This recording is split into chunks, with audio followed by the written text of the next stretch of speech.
Hello everyone, hope you're doing great today. I'm sorry I've got a confirmation today. I've just recently moved where I live, so it's taken me a while to get settled in. Like literally I've only just got internet a couple of days ago, and I don't even know where my pop filter is at the minute. So I have a sock, but we move, and it looks kind of cool at the minute. It actually looks like my microphone's wearing a balaclava, so it's quite funny. But I just need about a week or so to settle in. But I have some changes coming to the channel that are going to be quite exciting. But like I said, I just need about a week or so to get settled in before I can do that. So sorry about the wait. And there's also a picture of me. So I have shaved for the first time in 5 years. So I look like I'm 12 again. So that's what the picture is. That's me at work. And I do work full-time in a hospital, and I work for the UK's National Health Service, so that's a picture of me there for those of you interested. So I hope everybody's doing great. I'm going to be changing some things with my Patreon as well as my podcast soon, but they're going to be coming off in the following week, so I really look forward to that. So I hope everybody's doing great, and thank you for watching the video. I'll speak to you all soon. This happened a couple of years ago while I was still in high school and live feed cameras were becoming a thing. Must have been 2014. I used to go running in the woods right by my house in upstate Washington. The trail began very steep, almost like a hike, and then became steadily more flat as it went along, and that's where I began my runs. I would run every day through the same area in the morning around dawn and afternoon before and after school. I was running before school one morning and I can see a man with a plain tan hat very close to me sitting on the bench at the beginning of the trail. I hate detailing with people because I was an awkward teenager, so I look at the ground and walk by. As I get closer, I can tell he's staring at me. I walked past him as I was going up the trail, and I slightly turned around and saw he stood up, walking the trail behind me. Keep in mind, the sun is barely coming up, so it's still mostly dark. Then I ran. Now this isn't my normal jog, I was sprinting. Nobody's ever on this trail in the morning. I've never come across this guy before, and for some reason it creeps me out. I knew I could go through the forest basically to my backyard, so I wasn't worried, but definitely afraid he's going to attack me or something. As I go further down the trail, I lose him, so I slowed down because frankly, I'm out of breath. Then I heard a man's voice say loudly as if he was screaming, "Well, aren't you going to introduce yourself?" That's when I lost it. I called my mum and told her that I thought somebody's following me on the trail. I told her a brief version of what happened, and she told me that she could meet me with the car at the head of the trail, just in case a man's following me. She didn't want him to know where we lived. I went down a side trail that shortcuts to the head of the trail, and was looking out for the man the entire time. I got to my mum's car and started sobbing and crying. I don't really remember why. I just remembered being so scared that I was about to be kidnapped. The rest of my day went normally. I went to school and all my classes like normal, forgetting what happened. The rest of the week was pretty normal until Friday.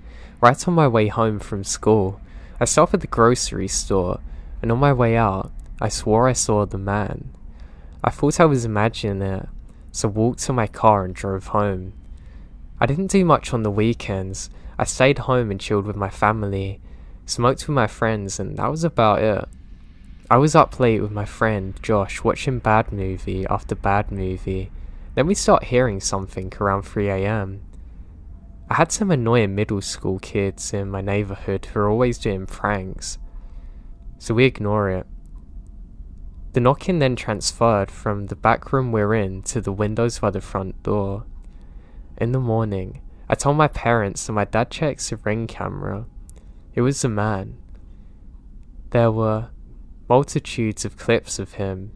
First a couple of him walking past the camera as though he's going back and forth in front of the house to see if he can get in. then a couple of clips of him stepping back and looking up as if he's trying to get into the upstairs windows from afar. These clips ended around 1:45 in the morning. Then around 3:05 he shows up again, tapping on the windows, and we could see him in the camera. At one point, he stood back and realised the cameras are there and just stares into it.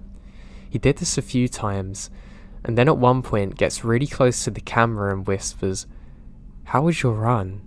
Smiles and turns away. My dad called the police and had them come to the house. He showed them the camera footage, but since we don't have cameras in our house or at the back, we can't even prove that he's freaking trespassing. I never saw him again. When the police checked back in the following month, they said they were sure that he saw the camera and got scared and that I shouldn't worry about anything. It was just horrifying though. I don't know what he was planning on doing, but the fact I was being stalked is what terrifies me. I'm a guy, so something like this has never happened to me since, or before this.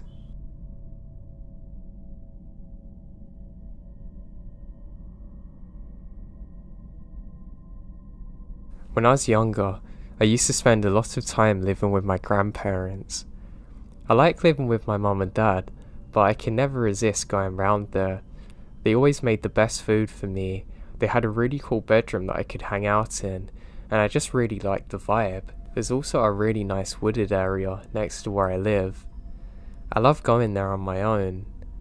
I really enjoyed it. I would even go out there at night sometimes with a flashlight. Of course I was always cautious and back by about 10 before nightfall, but I didn't always keep up the end of the promise to my grandparents, and one day that affected me in a really weird way. So it was one summer's evening. I was out later than normal because it stays dark for a lot longer. As I'm outside, I have a strange feeling that I'm being watched. Now I've only been out for a few hours, but I just can't shake the feeling. I'm not really doing too much, just having a venture through the wooded area. It suddenly hits me that there's a strange humming sound coming from near where I am. Now this makes me completely forget about the feeling of being watched. I've never heard anything like it in my life.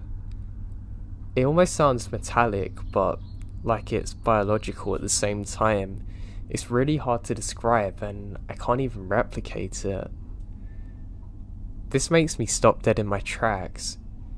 For some reason I look up towards the sky, and I notice stars everywhere. I was so caught up in my paranoia that I didn't even take a second to appreciate the beauty of this. As I'm doing so, I realise that my watch light has come on. It gives off a green glow in the dark. But then I look down, I don't even have my watch on. I wonder if there's something on my arm because it's glowing green. My heart then drops as I realise that all around me is glowing green. Now the next few seconds are a blur, but I look up and all I can see is a very bright light directly above me. It's blinding me, and a strange warm sensation. I cover my eyes and the next thing I know, I'm being woken up by emergency services, with my grandpa looking very scared over me. I spent the next few weeks in hospital, and apparently I'd been out in those woods alone for 3 days. Nobody was able to find me, and a massive search party went out to look for me. Strangely, there were lots of burnt plants and trees in the area where they found me. They thought I got kidnapped, and nobody could believe what I was telling them that happened. The only verification was that other people in the area also reported seeing strange lights in the sky that night. I'll probably never have an explanation for what happened. I mean, it could have just been my imagination, but it seemed too real. And it's crazy that other people reported seeing lights in the area where they found me, and that parts of the landscape were burnt around me, yet I was fine.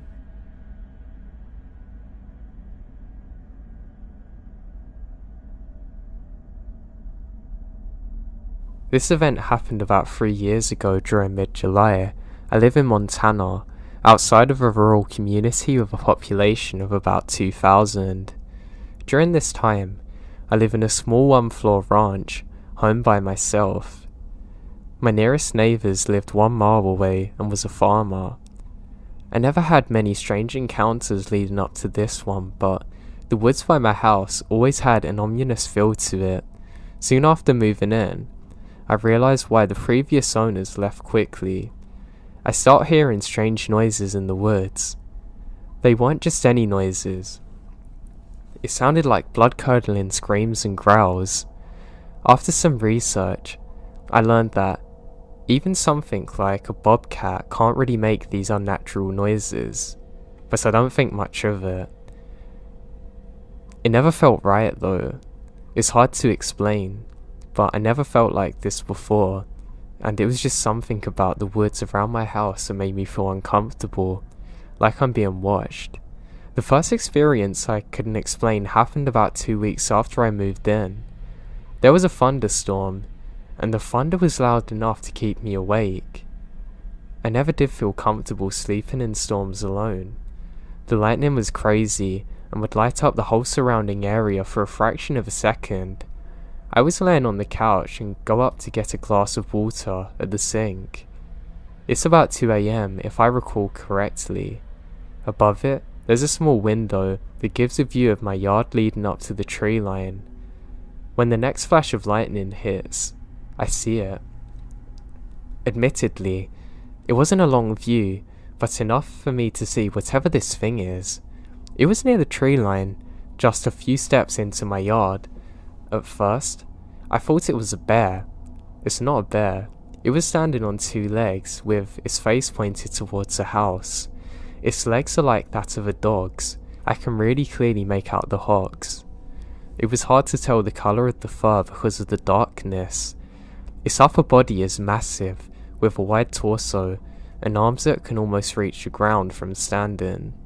The strangest thing is how the upper body seemed to dwarf the lower body.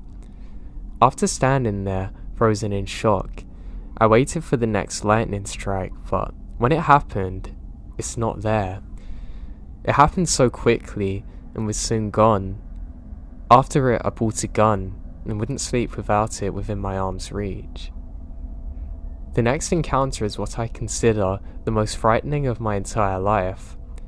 For several weeks, nothing really happened.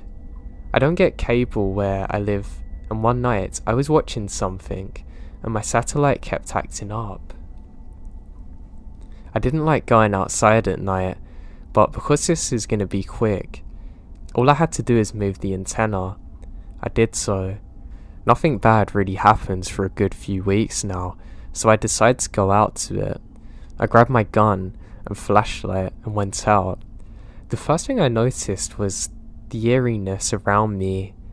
This time of year, the woods are active with all kinds of creatures, not tonight.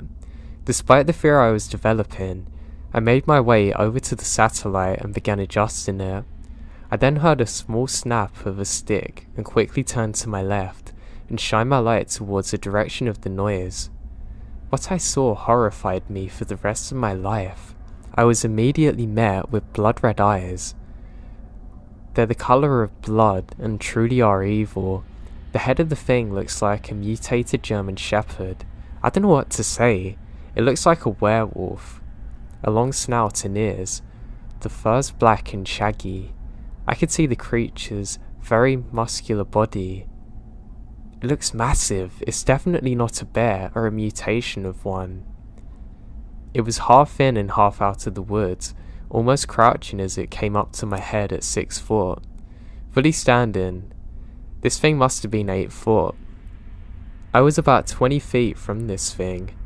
I didn't even consider my gun.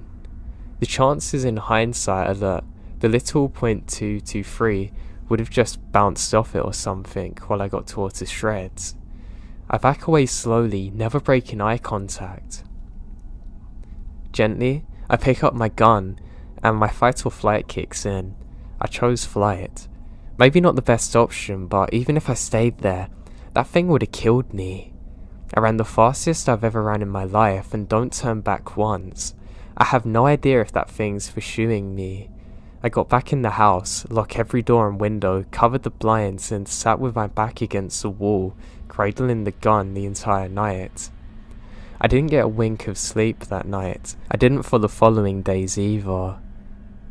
I don't live there anymore now. People often speak of Sasquatches being these weird natural creatures living with the ecosystem. Sure, if you see one it might be scary, but it's probably more in awe than anything. With this thing though, it's totally different. It felt unnatural, evil, sinister. It was stalking me, toying with me, and I believe it would have killed me. I have never seen nor experienced this feeling again in my life. It's a memory I'm trying to put past me, but I still get nightmares about it. I think about it until the day that I'm gonna die, and I'll never forget this.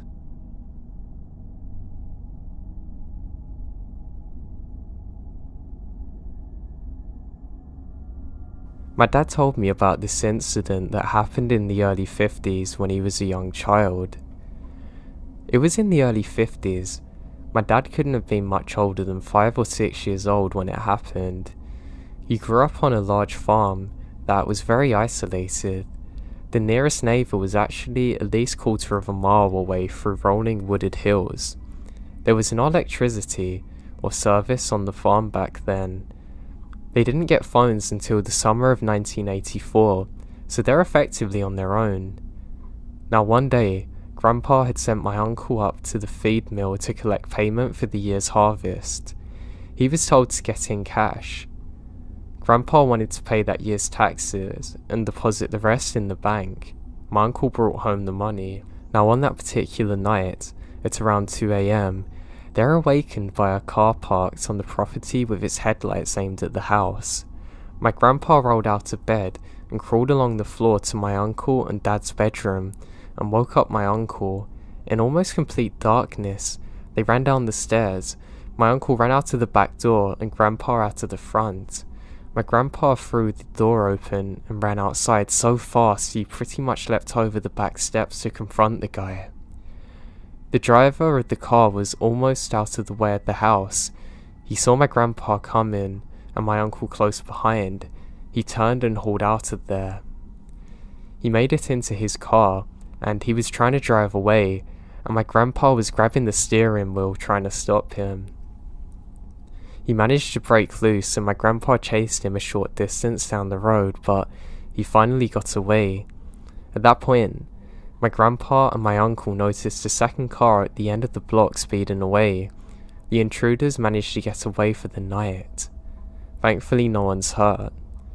The next day, my grandpa and uncle reported what happened to the sheriff, and they said if it happens again, do what you have to do to defend yourself.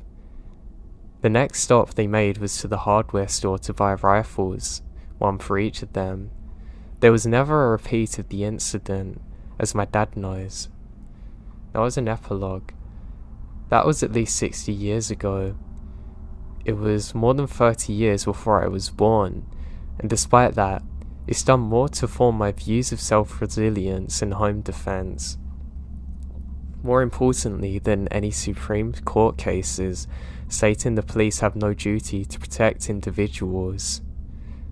Now life has taught me that you often have to defend yourself, and the people who don't are usually the ones that end up not here.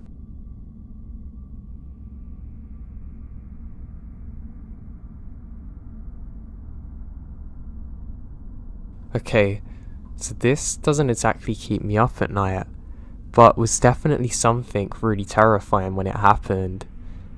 I got my first job in sophomore year of high school.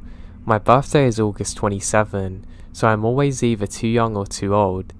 The importance of this story is, my mum and I don't get along. She is a person that picked me up before and after work. But one night, I was mad at her for something, so I walk home alone. I'm like a really small person, and I always look younger than I am, apparently. I'm 5'5", and get told all the time that I look like I'm still in high school, and this is me at 22. Anyway, at the time, I work at a grocery store which is like half a mile away from home. Creepy story. I walk home at 10 PM. I know the route obviously well. Everything was fine until I get to the neighbourhood. There's a swim school for little kids right by me, literally the only business in my neighbourhood. This is important because on my walking trip, I chose to cut through the parking lot. I noticed a guy was walking maybe 100 feet away from me. I wasn't worried at all, so I cut through the parking lot and head through the wooded trees. And then I keep walking. I then look back behind me, and I notice the guy is still there. My brain, I went into fight or flight mode. This is because I knew I'd cut a corner, so he shouldn't be there. His arms were moving swiftly, and clearly he was coming at me with intent. I book it to my house, and I can hear him chasing behind me. The guy was big, even from far away. He looked over 250 pounds. I luckily made it back home alright, but I hate to think what would have happened if I didn't know the area, and if he caught up to me.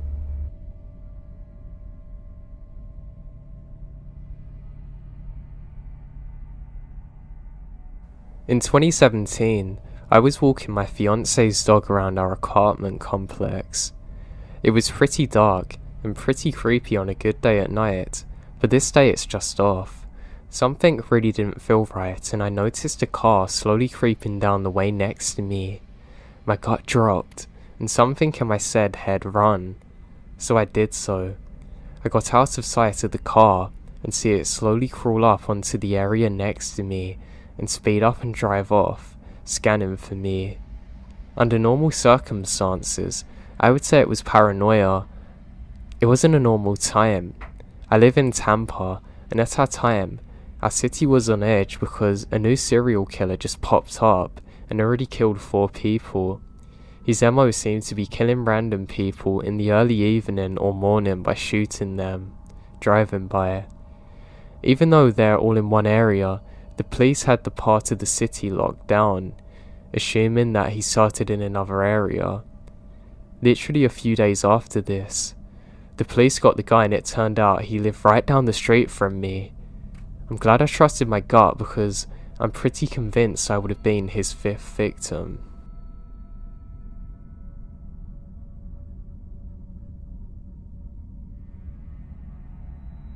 In May of 2015, some of my friends and I decided to go camping in the Mountain Rest SC. We left a little later in the day than we had wanted to do, so when we got to the road that cut into the mountains, it's already dark. While driving down the road, you can see other campsites because of the fires, but they're literally miles away from each other. We finally find one that nobody's at and pull up to it. The campsite is on top of a hill, and there was no room for our cars to be up there. We start to grab all the equipment off the cars and start to head up the hill to get set for the night. One of my friends and I start to look around for a good place to set up our hammocks, since it's what we chose to sleep in, and stumble across something that we wouldn't have seen in daylight, but completely missed because of the darkness. It was a large tree that had been cut down, as if to block vehicles going further in one direction. On the other side is a cemetery. It's unsettling at first on its own, because we're in the middle of nowhere in Southern Carolina, but even worse, we find out it's a mixture of Native American graves and Confederate soldier ones. This made for 2 interesting nights of camping. Each night, we would hear footsteps around our campsite, and there were no raccoons or anything around us. We then heard what sounded like a group of people talking, which is weird because nobody's around us. I was very confused by this and look up at the cemetery, and I see a group of shadowy figures. I was very scared and eventually went back to sleep. I never experienced anything like this since.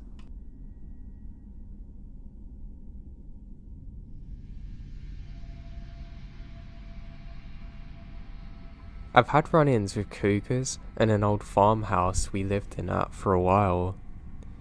You could always tell because the nightlife would go silent, the bats would vanish, the foxes would be quiet, even the tree frogs and crickets would go quiet. It started with nearby cows going out, then it was like a blob of audible darkness as everything hid from the massive cat. Now here's a creepier one. The same thing happens when big feral hogs are wandering at night. Same place. We let our dogs run loose at night for exercise. Sometimes they come home with a raccoon or armadillo. This one particular night, they come inside. Now my dogs fear nothing because they are dumb. So when they ran from something, I knew to grab my gun. So with my wife behind me and the dog scouting ahead, I head for the nearest fence where the dogs are barking like towards the general direction of trees. Now, I see something stuck under the chain link fence. It's a pig squatch. It was the size of a bass boat. It grunted and my dogs took off immediately. I told my wife to head for the house and I'd be there as soon as the hog had uprooted and got past the posts. It was looking at me like I was ham. I back away one step at a time. If I tripped, he would have eaten me. When I got to the porch, my wife had my shotgun ready. I told her keep it and I go for my M1A. I know what you're thinking, right? But luckily by the time I got back, the pig was gone. The next day I went to look at the damages and I couldn't believe how much was actually done. I'm just so glad I got out of there without having to shoot that thing or it killing me.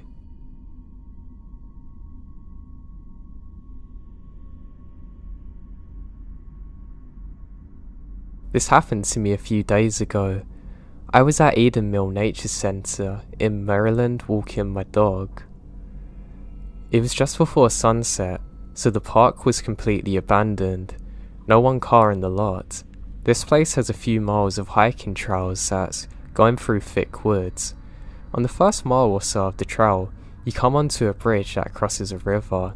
I have walked my dog here before, but for some reason, once we got on the bridge, my dog would not proceed to go across.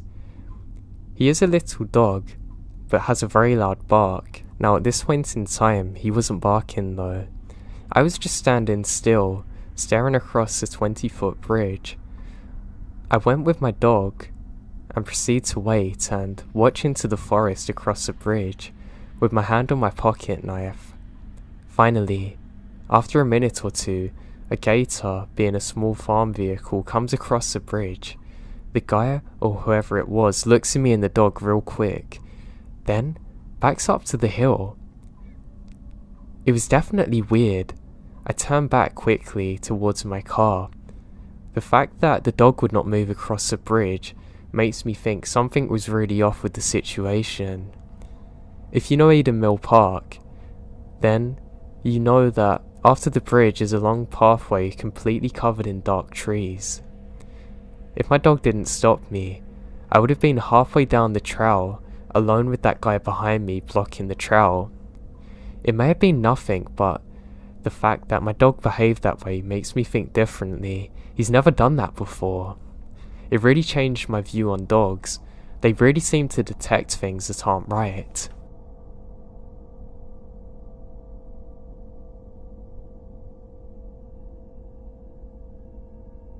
This story is short, but it scared the life out of me because I haven't had anyone do anything like this to me before. So I was excited about a football game with my mum. My dad and my little sister are ahead. My dad was walking a little fast because he was mad at me and my mum for something that doesn't matter. I noticed this guy had walked out of the crowd and started following me and my mum. He picked up the pace a little and walked kinda next to my mum, a little ahead. He was staring in our direction, looking us up and down. He looked like a college student. He had bags under his eyes and black messy hair and was very pale. I gave him a side eye, as in, can you stop staring at me? He then suddenly fixes his gaze on me, making direct eye contact. I was super creeped out, clutching my bag and my mum's hand even tighter. He wouldn't stop staring at me after that. I forgot what made him turn around. I think I yelled to my dad, "Dad, wait up," and the guy realizes we're not alone. He does a complete 180, turns around back to where he originally come from. When we finally catch up to my dad, I literally burst out crying. The guy freaked me out so bad. My mum told my dad she thought he was going to try and rob us, and my dad stays close after that. My mum said if the guy was looking at me or the girls behind us. I said I knew it was us because I made direct eye contact with him.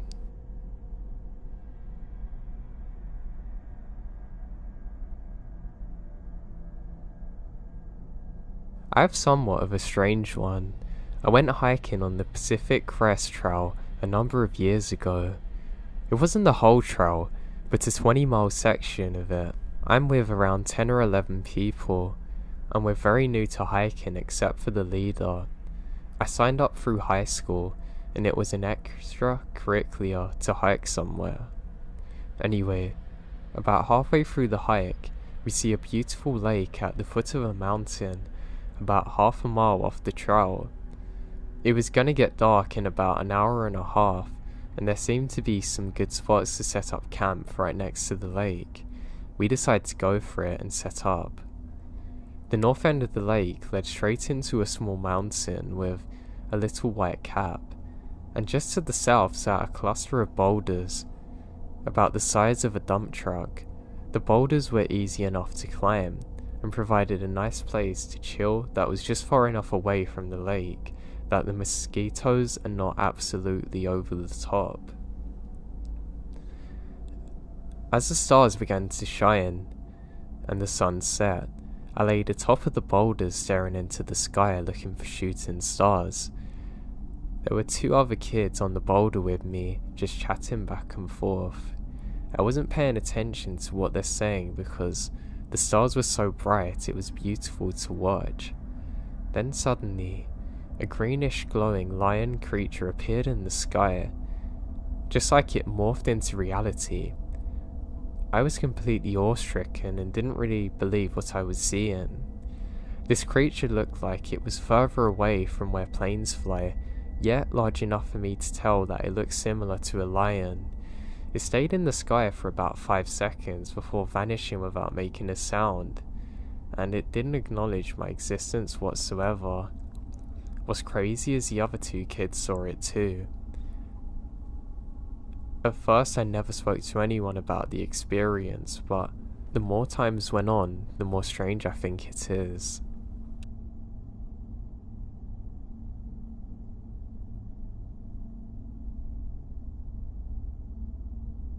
My dog and I heard a really spooky noise this morning from around 6 AM. It's very foggy out, and she didn't want to go outside, so I coaxed her out with treats, and her fur was all puffed up, and she was shaking and went back inside. I wonder why she's so afraid, so I pick her up and carry her into the yard. She froze in place, shaking with her tail between her legs. Then I heard this really strange sound coming from the front lawn near the woods. It was a creepy bird noise, but also not quite like a bird. Like when somebody blows a blade of grass making that shrill sound, or a Zippo lighter. I've never been so petrified in my life. I told my dog let's go inside, and we both rushed inside up the stairs.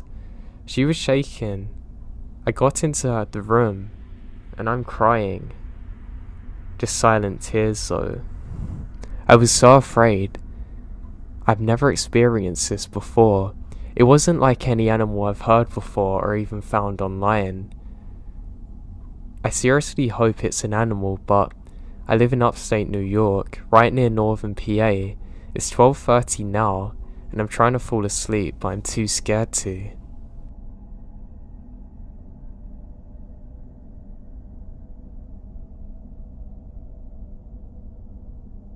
A few years ago, my dad was getting ready to go back to bed, and the family dog kept barking and growling at him. My dad thought the dog wanted to play with him, and so tried taking him outside in the backyard for a few minutes, but the dog wouldn't leave his side. Whenever my dad would turn away from him, he kept growling at him and barking almost like he's about to attack him. So my dad got concerned and asked my mum if she noticed the dog's behaviour. My mum kept trying to figure out what was wrong with the dog, and when my dad suddenly fell and passed out, my mum called 911, and they told her that my dad was having a heart attack. My dad was stabilised in the hospital and recovering well, but then, one other night, the dog started barking and growling at my dad again. They took him to the doctors, and sure enough, he was having another heart attack. They were able to treat him and discharge him from the hospital 2 days later. Dogs definitely know when something is wrong and can really be life-saving.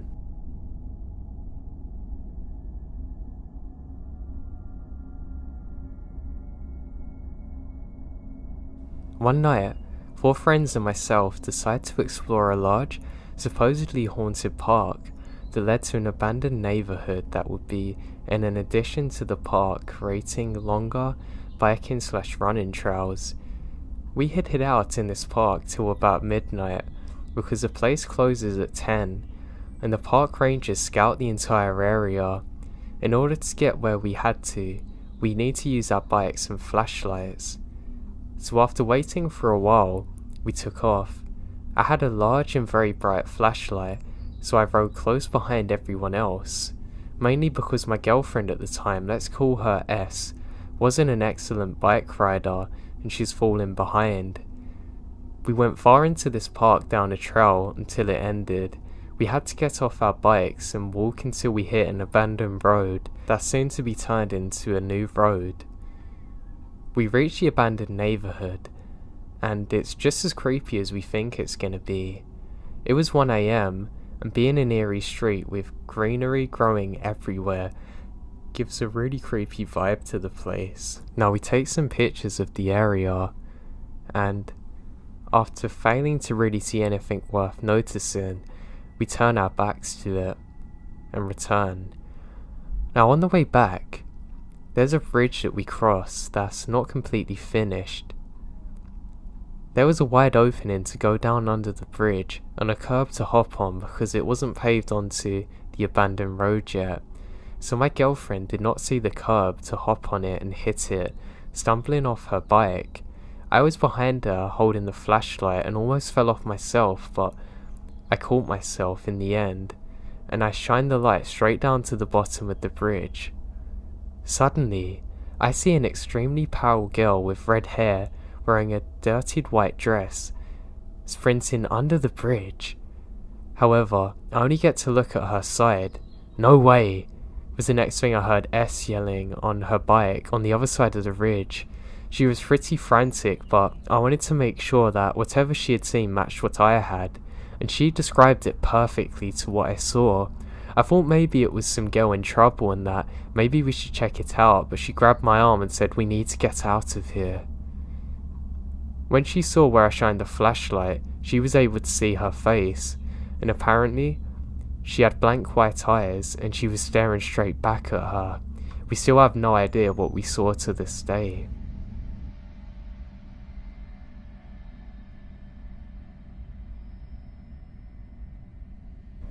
About a year ago, I was living with my mates.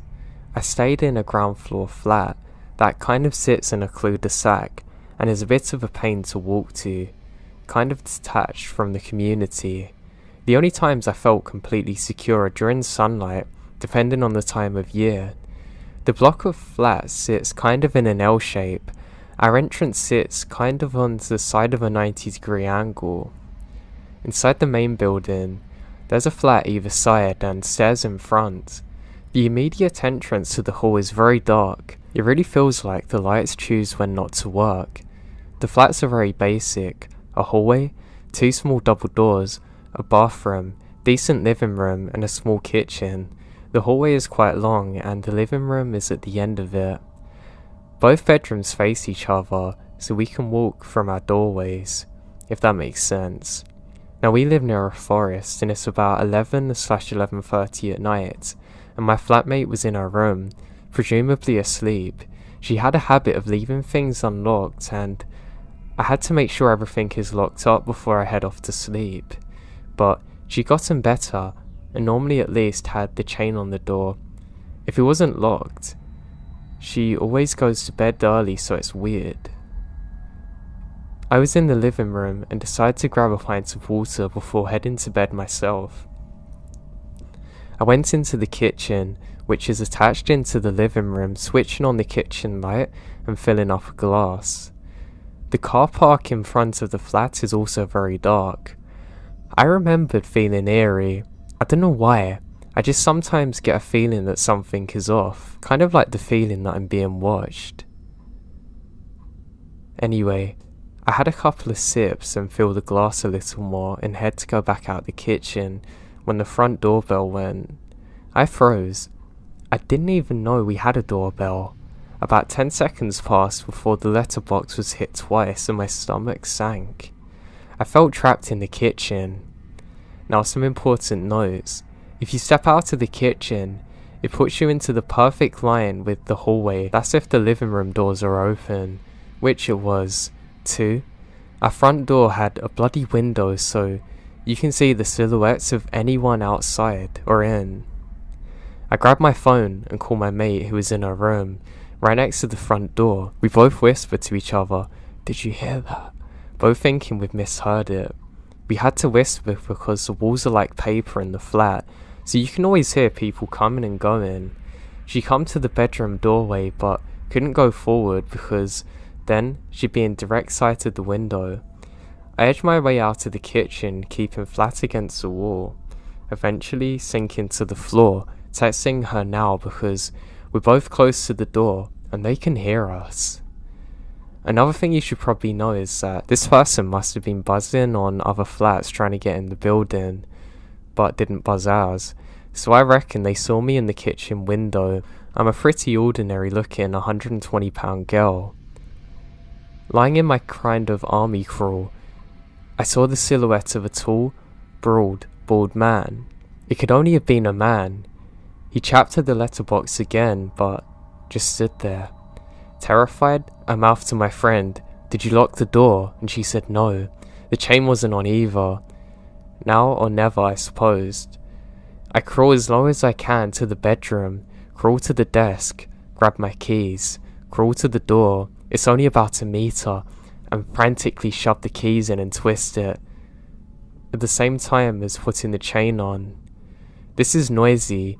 He obviously noticed, hitting the letterbox again, trying the handle as desperately as he could.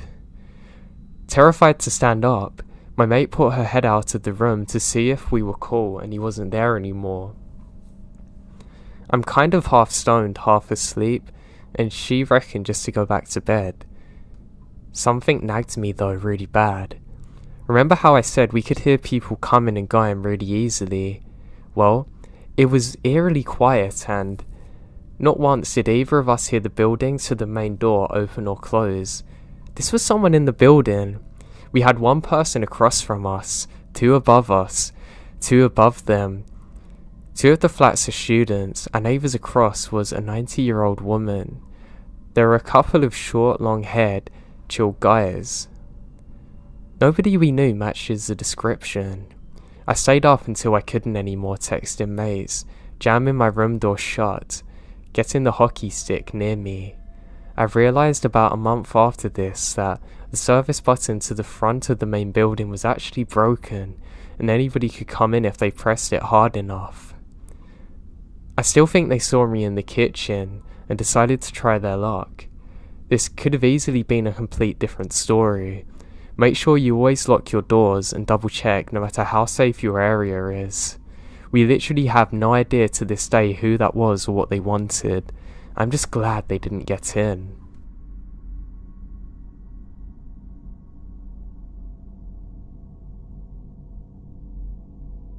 So over the summer, I was at Oregon Country Fair getting ready to head out to the camp with my boyfriend. We were packing up our car, tent on top of the FJ Cruiser, and I went up to the tent to start throwing out our things to pack up. The metal ladder's slippery and had no tape grip on it, and I was wearing socks. While climbing out of the tent, I fell 7 feet straight onto my head. My boyfriend dropped everything, rushing to me asking if I'm okay. I said I'm fine, just my head hurts. Of course my recollection of this is very blurred. He told me sit down in the car, and I was getting upset that he wasn't letting me get up and help him pack. I guess out of annoyance, I got out of the car and my legs apparently collapsed. He calls the paramedics immediately as I start to slip into complete blackness. I don't remember much else, which is where the real story begins. I'm in the ambulance and I can hear sirens. I feel oxygen in my nose. I hear the EMTs yelling my name, but I can't reply, open my eyes or move. Every second I slip deeper and deeper into what I can only explain as darkness.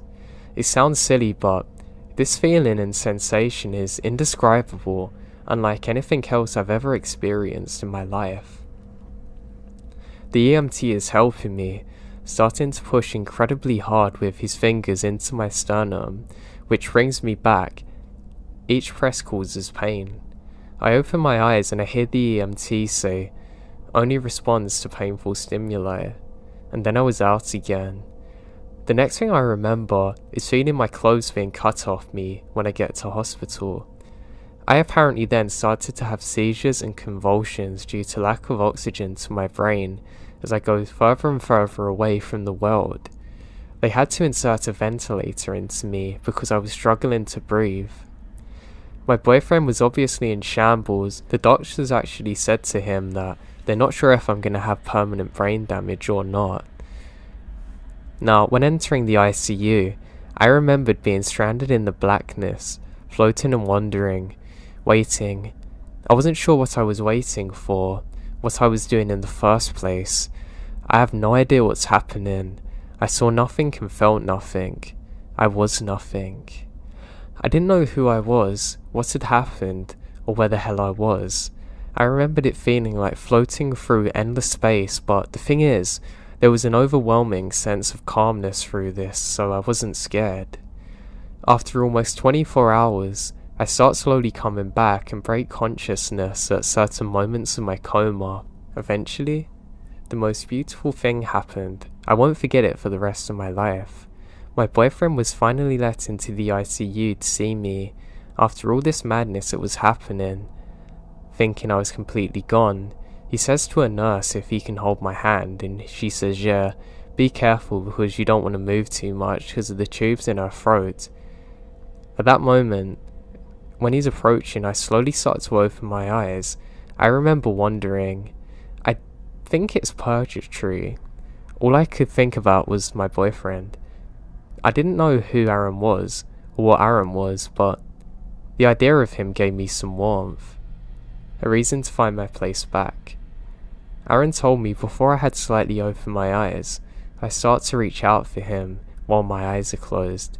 He holds my hand and then my eyes opened slightly and I eventually came back. Obviously I'm fine now and exit whatever place I was in.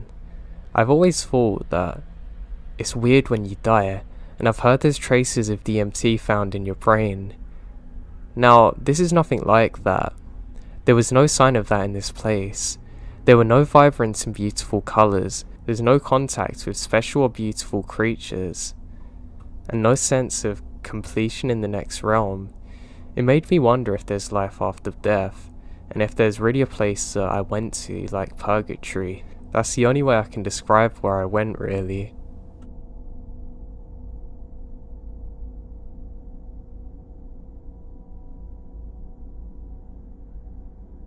This happened to me in a group of friends in the fall of 2005. We're really into checking out old abandoned buildings and such. Well, being this is pretty illegal, we often did it at night, so hopefully we don't get caught. One night, we decided to check out this old abandoned high school that I read about online. The school actually partially burned down in 1926. And then another was rebuilt only to suffer a fire in 1955. The school closes its doors after this, and we're super amped to go and check it out, and it's a 2-hour drive away. So we drive up this tiny curvy road up a large hill. The school is against a wooded backdrop and creates an ominous feel. The whole place was just dark and eerie. I snapped a picture of it on my phone, but the picture's awful because of the dark. Strangely, there's all kinds of floating spots and orbs in it. Throughout the night, we're all taking photos on our phones, and some of them have more orbs on it. I even took a disposable camera. Now the night was fairly uneventful. Now we walked through the school and walked the grounds. Nothing jumped out at us, no creaks or moaning, just a creepy vibe. The odd event is when we're standing in the stairwell of the school. I pulled out a cigarette and went to light it with my lighter, and my lighter doesn't work. No big deal. We all smoke and there's 4 of us.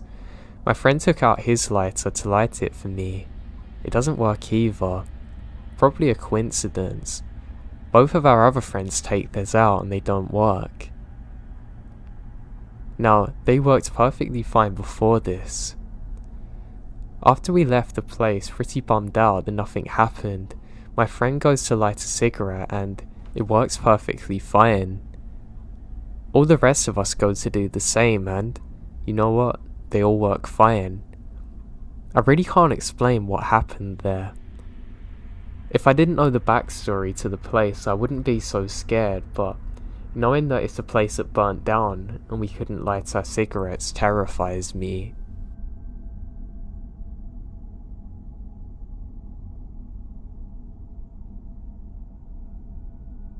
I want to tell you about an experience me and my brother shared about 2 years ago. So, we were deciding to go somewhere haunted during the day. There's a cemetery in Santa Cruz we decide to check out. We go in and walk around and find nothing out of the ordinary and decide to leave. The cemetery's on a supposed haunted road that leads off into the woods. The road is said to be haunted by a lady in white that tries to hitchhike into your car. I'd forgotten about that fact until after the day. Okay, so along this road, we're driving down. It leads into a forest area, a couple of miles down from the cemetery, where you can pull into the side of the road and walk along the hiking trail. So we decide to hike this trail because I completely forgot the road was also haunted, so I wasn't even looking for the paranormal. Anyway, we start hiking this trail in the afternoon. 10 minutes into the trail, we stumble along an abandoned train track and barely standing bridge that the train used to use. It looks cool, so we decide to go down the hill right by the bridge that lets you go under the dilapidated bridge. We go under there and just mess around, looking at the cool architecture. After we had our view, we start backing up to the little hill that leads into the trail. When we get to the top, we're a little exhausted because the hill is kinda steep, and you have to use trees around you to climb up. So as we're standing around back on the trail, we both notice something out of the ordinary. We can hear a voice. Now, like a grown man shouting and screaming angrily. When I say angry, I mean mad. Like, murderous. We quiet down, and I can tell the voice is very far away, almost sounding like it was in the mountains around us. Sounding more than 500 feet away for sure, and we look at each other like, the hell? We stand around listening for 15 seconds, and the next thing you know, the voice came down the trail from what sounded like hundreds of feet away to being right next to us down the trail. The inhuman speed of the voice come closer to us, and it's very unnatural. I notice a voice coming from down the trail and thinking to myself that it sounds like somebody's about to kill someone out of rage. But the weird thing is that the voice is speaking in what I can only call gibberish. I understood not one word of it. I instantly get this fight or flight feeling in my body because the voice starts getting very loud and closer to us at inhuman speeds.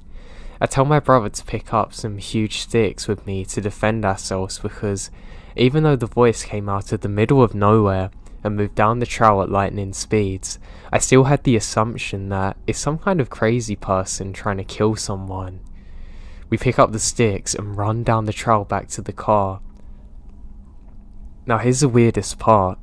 As we're running away from this voice that's coming down the other end of the trail, I hear the voice come up behind us in an instant. It sounded like he was no more than 10 feet behind us, chasing us back to the car. I turn around, even though I don't want to, because I have to see who the psycho is. As I turn back, I hear the voice right behind me, and I see no one. I tell my brother to run faster because the voice is right behind us, yelling in absolute rage, but I see nobody chasing us. We start picking up the speed, and the craziest thing in my life happened. The voice starts panning around us completely. I hear the man yelling gibberish right behind me, then from my left ear to right. Then, the voice is right in front of us, and it slides to the right hand side of the trail. Within 10 seconds, it's in front of us again. Now we're very creeped out, running the rest of the trail back to the car, and that voice kept following us down the trail. I remembered after hearing the voice panning around us and hearing it reverberate through the trees, I start desperately praying to Jesus Christ to help us get out of there alive. After we make it around halfway down the trail to my car, the voice vanishes. I remembered slowing down exhausted as we talk about what we just heard. I asked my brother if he heard the voice slide in circles, and he did too. At that point, I know I'm not hallucinating or imagining it. He too describes it as somebody yelling like they're about to murder someone. We speed out of there in a heartbeat, and I remembered driving in silence. That's when I remembered that the road is meant to be haunted and not just a cemetery. I'd been down that trail alone a few months before this experience and never had anything weird like this happen. It's one of the strangest things I've ever experienced in my entire life. To this day, I've never been back down the road and never plan on it again. Everything I've written down is in absolute truth and not altered. The Santa Cruz area and mountains are known for cults and very dark magic being performed there.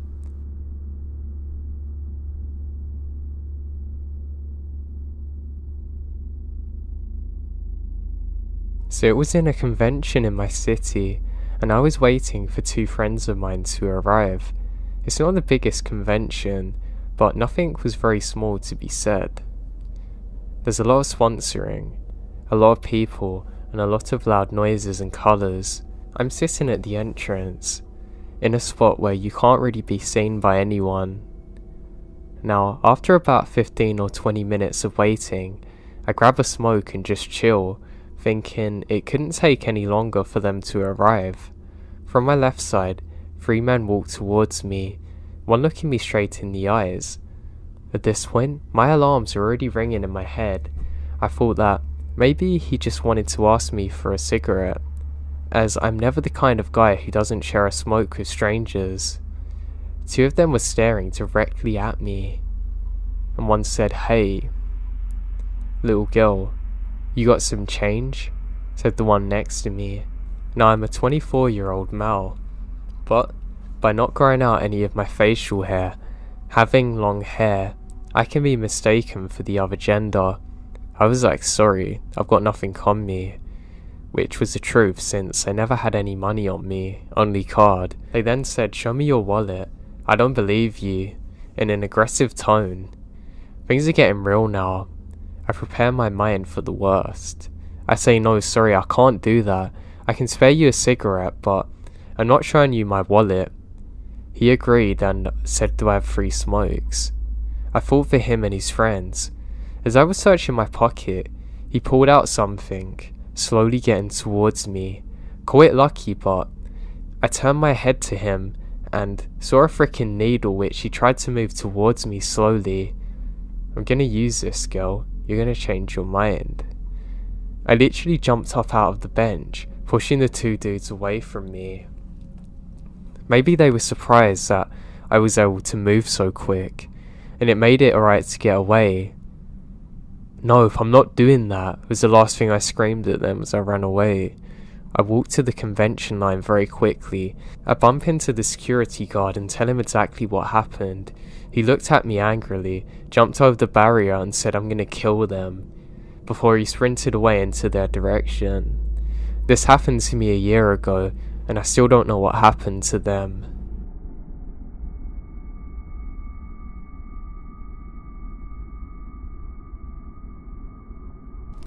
Now, I have a pretty good track record for finding missing people. Most of the time, they just wander off the path or slip down a small cliff, and they can't find their way back. The majority of them have heard the old "stay where you are" thing, and don't wander far. But I've had 2 cases where that didn't happen. Both bother me a lot, and I use them as a motivation to search even harder on the missing persons cases I get called in on. The first was a little boy who was out berry picking with his parents. He and his sister were together, and both of them went missing around the same time.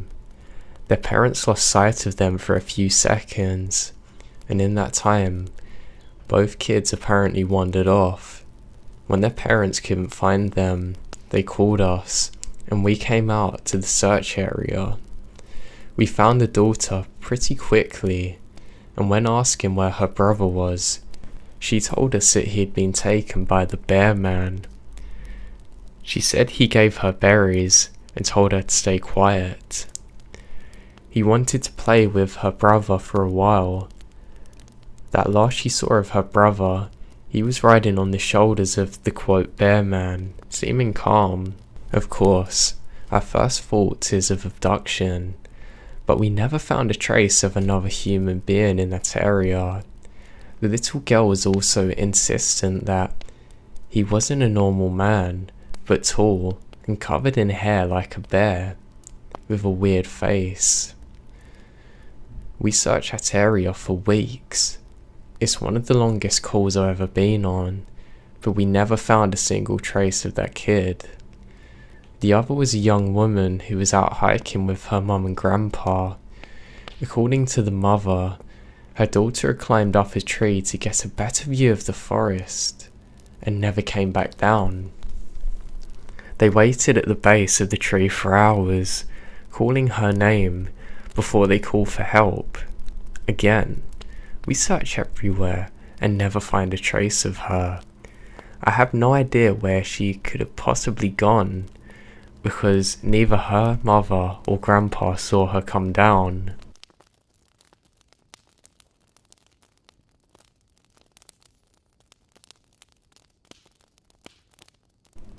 A few times, I've been out on my own searching with a canine, and they've tried to lead me up straight cliffs. No hills, not even rock faces. Straight, sheer cliffs with no possible handholds.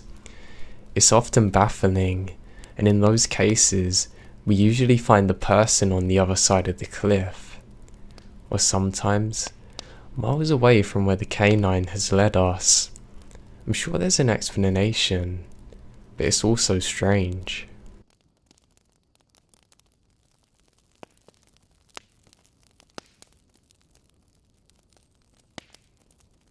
On one particularly sad case, it involved the recovery of a body.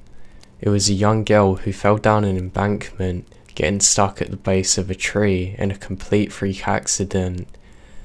I'll never forget the sound her mother made when I told her what happened. She saw the body bag being loaded to the ambulance and let out the most haunting, heartbroken wow I've ever heard. This is the hardest part of the job, I think. It's just terrible.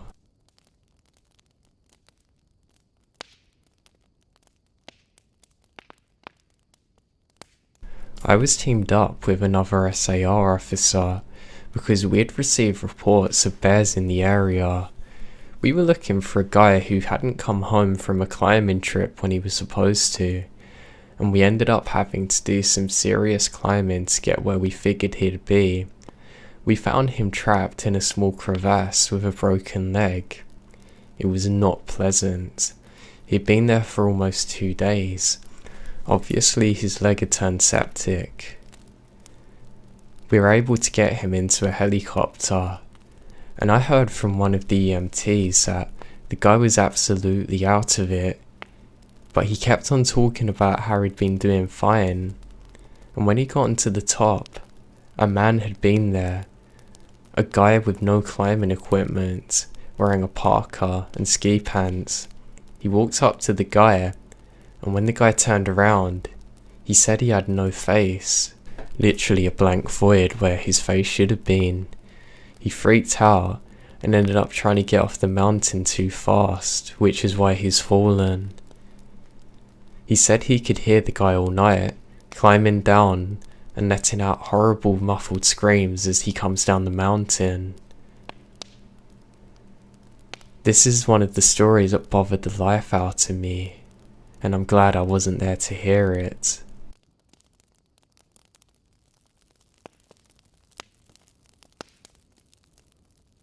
One of the scariest things I have ever happened to be involved with is the search of a young woman who'd gotten separated from her hiking group. We were out until late at night because the dogs had picked up her scent. When we found her, she was curled up under a large rotten log. She was missing her shoes and pack, and she was clearly in shock. She didn't have any injuries, and we were able to get her to walk back to our base. Along the way, she kept on looking behind us and asking, "Why is that big man with black eyes following us?" We couldn't see anyone, so wrote it off as some kind of symptom of shock. But the closer we got to the base, the more agitated the woman got. She kept asking me to make him stop making faces at her. At one point, she stopped and turned around and began yelling into the forest, saying that she wanted him to leave her alone. She wasn't going to go with him. She said she would not give him to us. We finally got her to keep moving, but we started hearing these weird noises coming from all around. It was almost like coughing, but more rhythmic and deeper. It was almost insect-like. I don't know how to describe it, but we're within sight of base ops. The woman trusted me, and her eyes are about as wide as I can imagine a human could possibly open them. She touches my shoulder and says, "He says to tell you to speed up. He doesn't like looking at the scar on your neck." Now, I had a very small scar on the base of my neck, but it was mostly hidden under my collar. The woman couldn't have seen it. Right after she says it, I heard that weird coughing right in my ear, and I jumped out of my skin. I hustled her to ops, trying not to show her how freaked out I was. But God, I have to say, I was really happy to leave the area that night.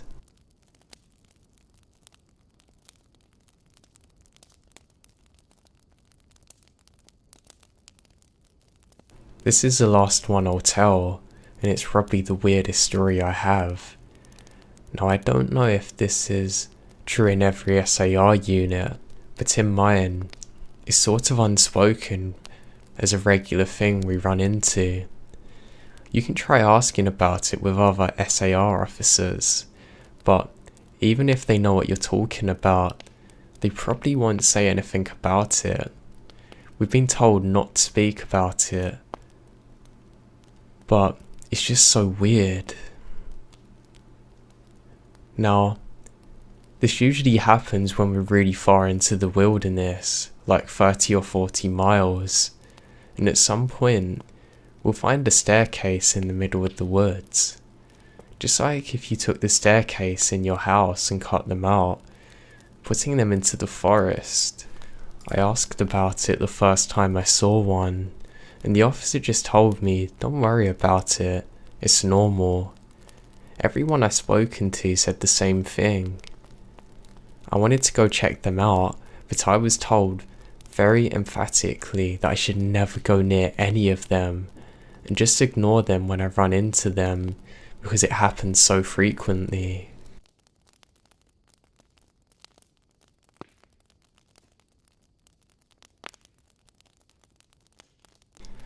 As far as missing persons go, I'd say about half the calls I get are related to that. The others are rescue calls, people who fall down cliffs and hurt themselves, getting injured by fire. I mean, you wouldn't believe how often this happens. Usually drunk kids getting bitten or stung by animals and insects even.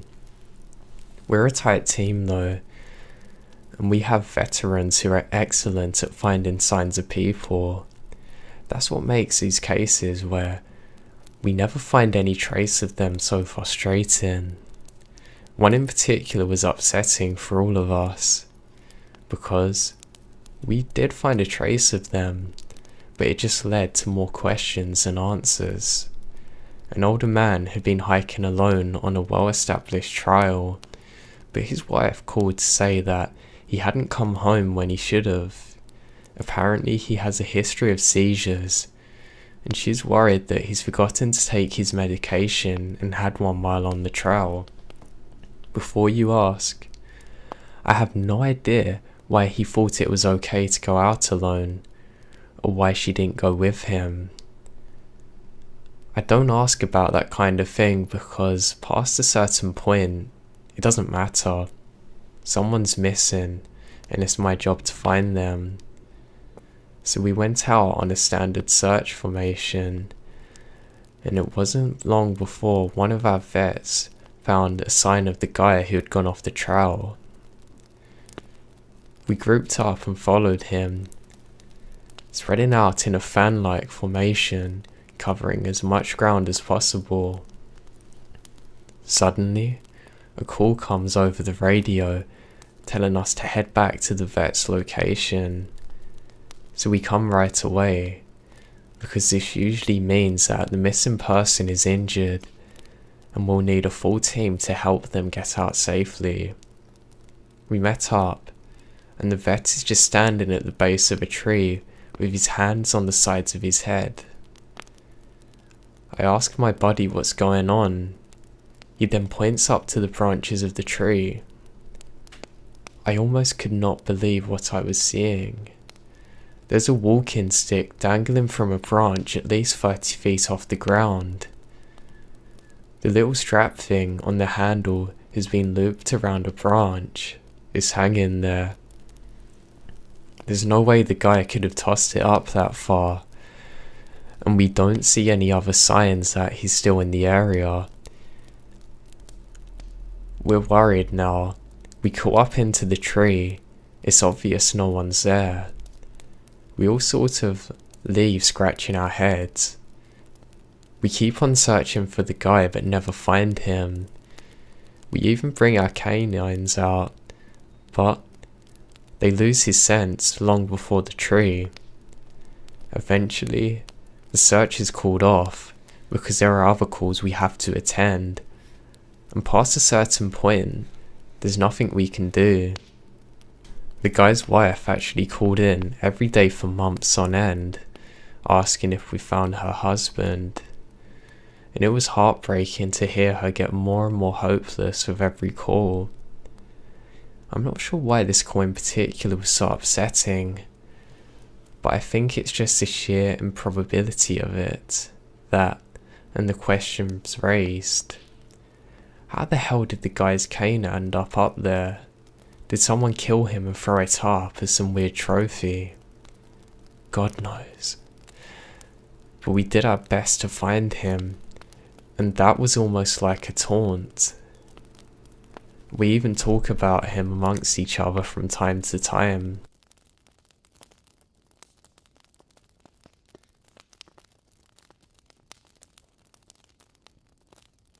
Missing kids are the most heartbreaking, no matter what the circumstances at which they go missing under. It's never easy, and we always dread the ones where we find deceased children. It's not common, but it does happen. Now, some people talk a lot about kids' SAR teams finding them in places they shouldn't or couldn't be. I can honestly say that I've heard about this kind of thing happening more than I've seen it. But I'll share one story, that I witnessed personally. A mother and 3 kids were out for a picnic in an area of the park that has a small lake. One is 6, one is 5, the other about 3. Now she's watching them really closely, and according to her, she never lets them out of her sight at any time. She never saw anyone else in the area either, which is important. She packs their stuff up and they start to head back to the parking area. Now this lake is only about 2 miles into the woods. It's on a very clearly established trail. Now it's almost impossible to get lost getting from the parking lot area to it, unless you're deliberately going off the path, like on purpose. Her kids were walking in front of her when she hears what sounds like someone coming up the path behind her. She turns around, and in 4 or so seconds she's not looking. Her 5-year-old son vanishes. She figures he's stepped off the trail to pee or something, and goes to the other 2 to ask where he is. They then both tell her that a big scary man with a scary face come out of the woods next to them, took the kid's hand and led him into the trees. The 2 remaining kids didn't seem upset in the fact that it later seems as though they've been drugged up. They're sort of spacey and fuzzy, so of course she freaks out, starts looking frantically in the area for her kid. She's screaming his name and says at one point she thinks she heard him answer. Now obviously, she can't blindly run into the woods since she's got the other 2, so she calls the police, and they sent out us immediately. We respond and we start searching for him. Over the course of the search and span of miles, we never find a single trace of the kid. Canines can't pick up any scent. We don't find any clothing or broken bushes or literally anything that would signify a child being over there. Of course, there's suspicion about that for a while, that maybe the mother had something to do with it, but it's clear that she's completely destroyed by the whole thing. We look for this kid for weeks, with a lot of volunteer help, but eventually the search peters out and we have to move on. The volunteers keep searching though, and one day we get a call on the radio letting us know that a body needs to be recovered. Now, they tell us the location, and none of us can believe it. We figure it has to be a different kid, but we go out there, about 15 miles from the site where he vanished, and sure enough, we find the body of the right person. I've been trying to figure out how the kid got there ever since we found him, and I've never come up with an answer. A volunteer just happened to be in the area because he figured he might as well look in some places no one else would think, on the off chances a body's been dumped.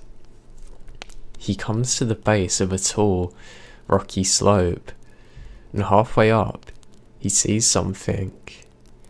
He looks through his binoculars, and sure enough, there's a body of a young boy, stuffed into a little opening in the rock, and he immediately recognizes the color of the kid's shirt, and knows right away that's him. That's when he calls it in, and we're dispatched. We took almost an hour to get his body down, and none of us could believe what we're seeing. Not only is he 15 miles away from where he'd started, there's no possible way he could have got there on his own. The slope is terrible. It's even hard for us with climbing gear. A 5-year-old has no way of getting up there. Not only that, but the kid doesn't have a scratch on him. His shoes are gone, but his feet are fine. So it wasn't an animal that's taken him up there. Now he'd been out there for over a month by this point, and it looks like he's only passed away in the last couple of days. The whole thing was unbelievably strange, and one of the most disconcerting calls I've ever been on. We found out later that he passed away from exposure, but there's no suspects and no answers to date.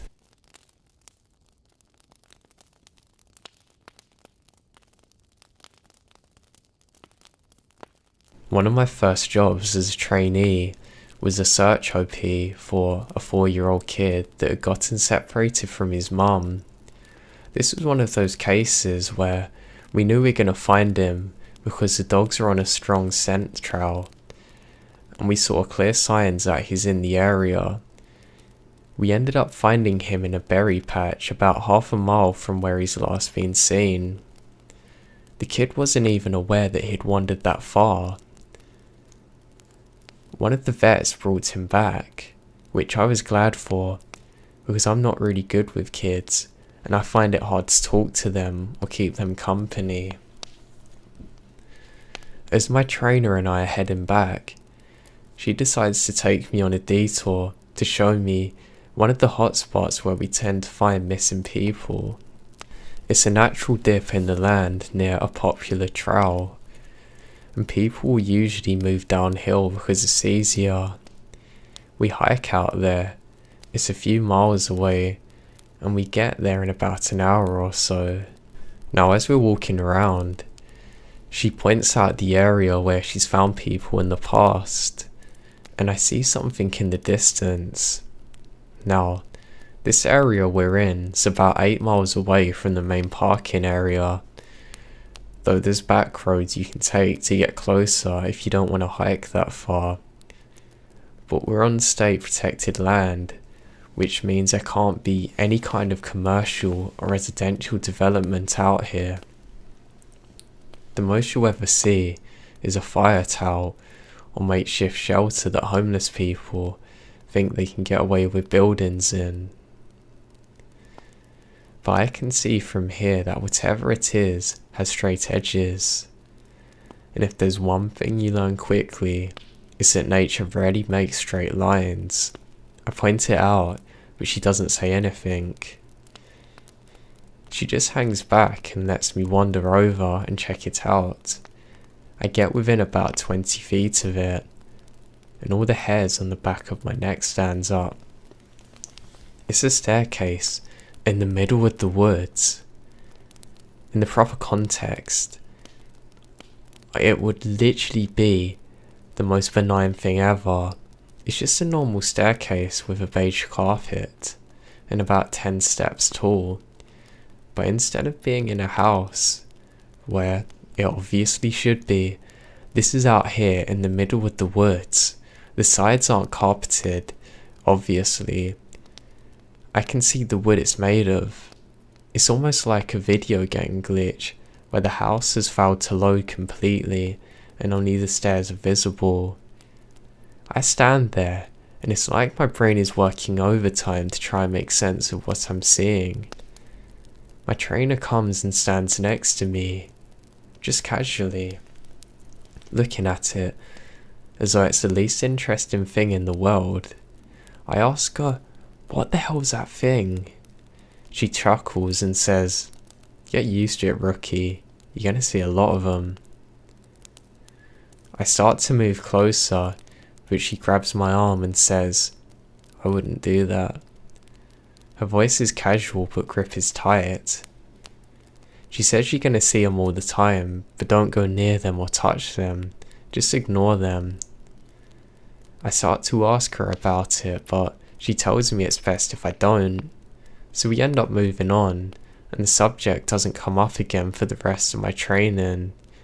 She was right though. Roughly every 5th call I go on, I end up running into a set of stairs. Sometimes they're close to the path, maybe 2 or 3 miles away. Others they're 30 or 40 miles away, but literally in the middle of nowhere. I only find them during broadest searches or training weeks. They're usually in good condition, but sometimes it looks as though it's been out there for ages. They come in different sizes. The biggest I ever saw was like it was one from in a mansion. It's at least 15 or 20 feet high. Very strange. I asked some of my other colleagues and they just say don't worry, they're not a big deal, just don't go up to them. When my trainees ask me about it now, I give them the same response. I don't have any answer for it, it's just weird.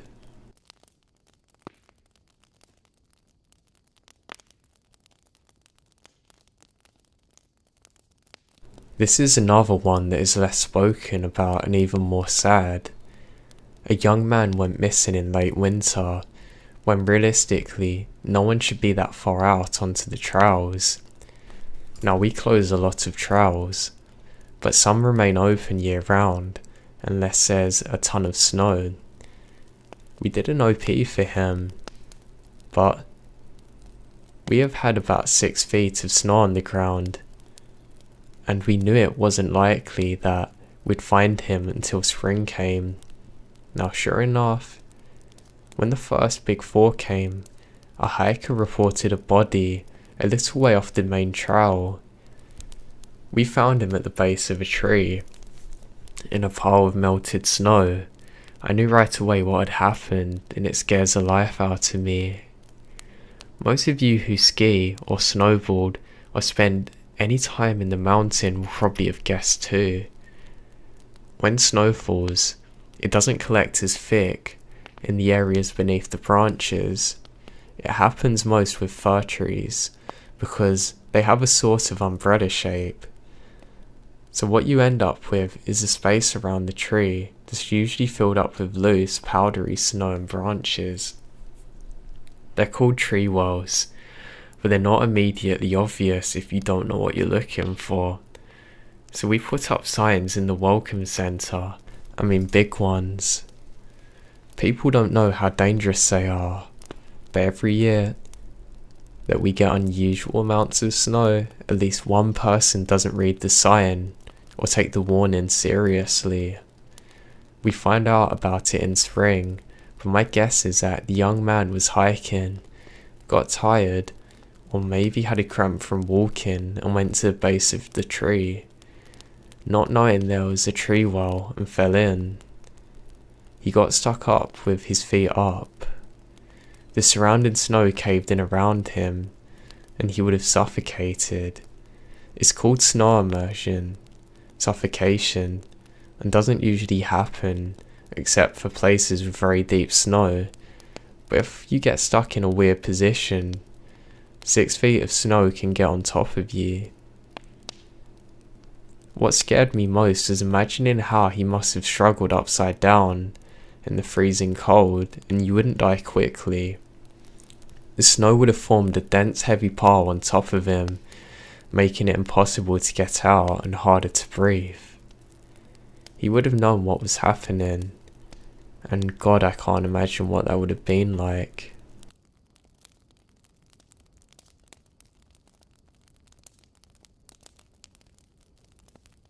A lot of my less outdoorsy friends want to know if I've ever seen the goat man while I've been out on calls.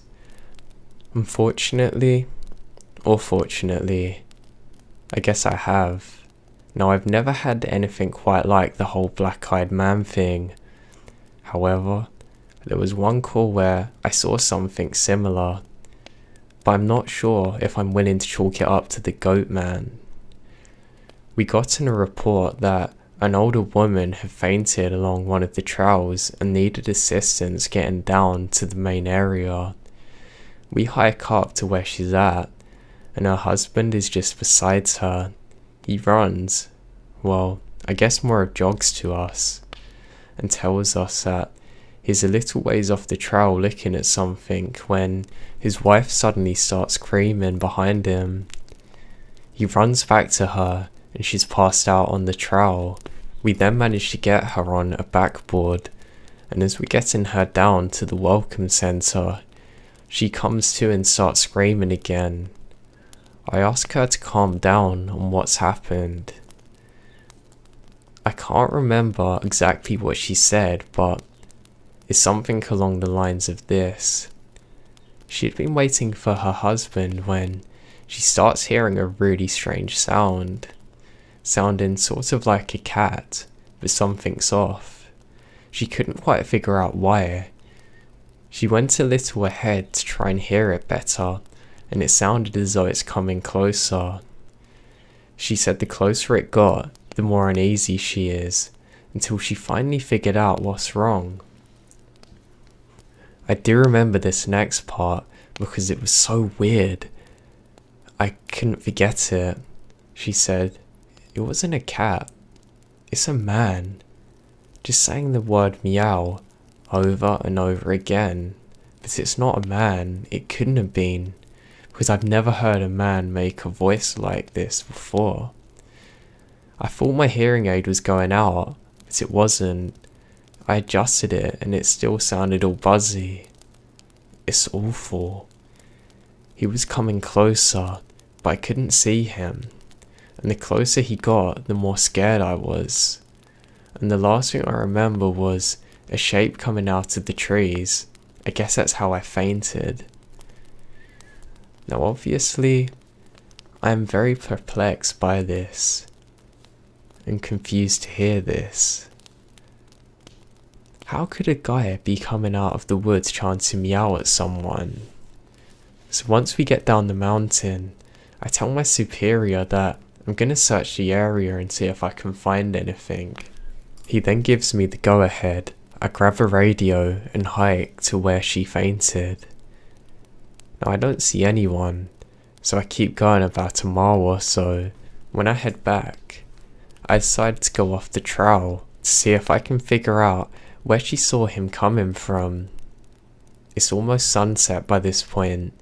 I don't have any desire to be out at night alone, so I just sort of write it off and make a mental note to check it again tomorrow. But as I'm heading back, I start to hear something in the distance. I stop and I call out for anyone in the immediate area to identify themselves. Now the sound doesn't get closer or become any louder, but it sounded exactly like a man saying meow, meow, in this really odd monotone voice. As comical as it sounds, it's almost like the guy in South Park with the Electrolax, Ned. So I go off the trail in the direction I think it's coming from, but I never seem to get any closer. It's almost as though it's coming from all directions. Eventually, it kind of fades out and end up going back to the welcoming center. I didn't get any further reports like that, and even though I went back to the area, I've never heard the exact same sound again. To this day, I have no idea what it was.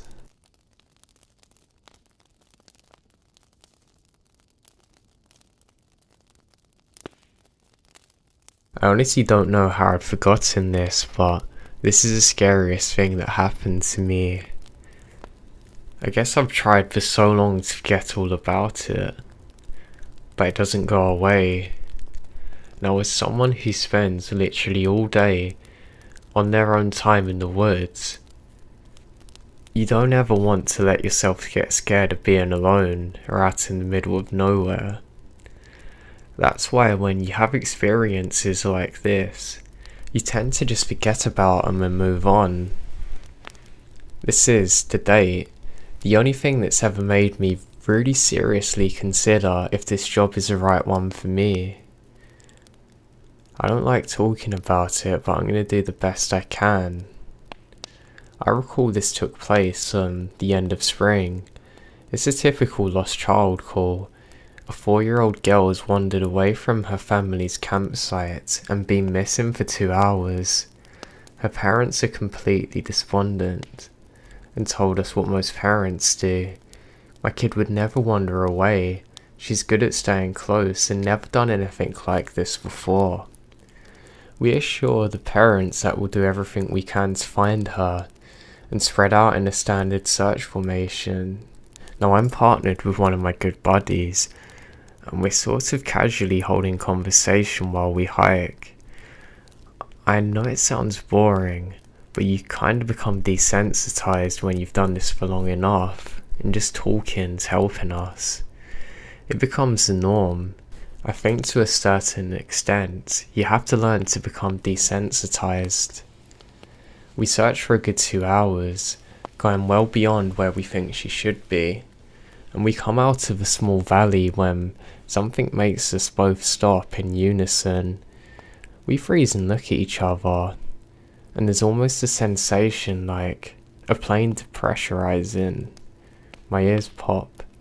I have this odd sensation of having dropped about 10 feet. I start to ask my buddy if he felt it, but before I can, I hear the loudest sound I've ever heard in my life. Almost like a freight train passing directly by it, but it's coming from every direction at once, including above us. He screams something to me, but I can't hear him. We look around trying to find the source, but neither of us can see anything. Of course my first thought is it's a landslide, but we're not near any cliffs. Even if we were, it would have hit us by now. The sound goes on, and we're trying to yell at each other, but even standing close together, we can't hear anything but the sound. Then, suddenly as it starts, it stops. It was like somebody threw a switch and cut it off. We stand there for a second, perfectly still, and slowly the sounds of the woods come back. He says to me what's happened, but I shrug. We stand there, looking around for a minute. I get on the radio to see who else has heard that, but no one has. Even though we're within shouting distance of each other, my buddy and I shrug it off and keep going. About an hour later, we check up on the radios and no one's found her. Most of the time, we won't search when it gets dark because we don't have any kind of lead on her. A few of us decide to keep going, including me and my buddy. We keep close together. We're calling out for her every couple of minutes. By now, I'm hoping beyond belief that we find her. The idea of them being out on their own is awful. The woods can be an intimidating place in the daylight, but at night, it's a whole different beast. But we're not seeing any signs of her or getting any responses. And around midnight, we decide to turn around and head back to our rendezvous point. We're about halfway back when my buddy stops, shining his light off to the right of us, into a really thick deadfall, or group of dead trees. I ask him if he's heard a response, but he just tells me to keep quiet and listen. I do, and in the distance, I can hear what sounds like a kid crying. We both stop and listen, but only get this faint crying back. We head in all directions of this deadfall and go around it, calling her name over and over. As we get closer to the crying, I start getting this weird feeling in my gut. I tell my buddy that something's not right. He tells me he feels the same way, but we can't figure out what it is. We stop where we are and call the girl's name out again. And at the same time, we both figure it out. It's a crying loop. It's the same little hitching sob, then wail, then hiccup, repeated over and over. It's exactly the same every time, and without saying another word, we both take off running. It's the only time I've ever lost composure like that, but something was so incredibly wrong. And neither of us wanted to stay out there anymore. When we got back to the rendezvous, we asked if anyone else heard it, but no one else knew what we were talking about. I know it sounds sort of anticlimactic, but that's the most messed up thing I've ever heard out on the job before.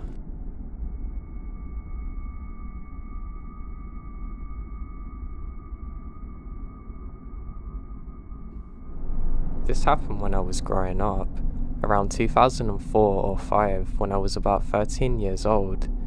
It took place in a rural area, a good way outside of the town of Uvalde, Texas.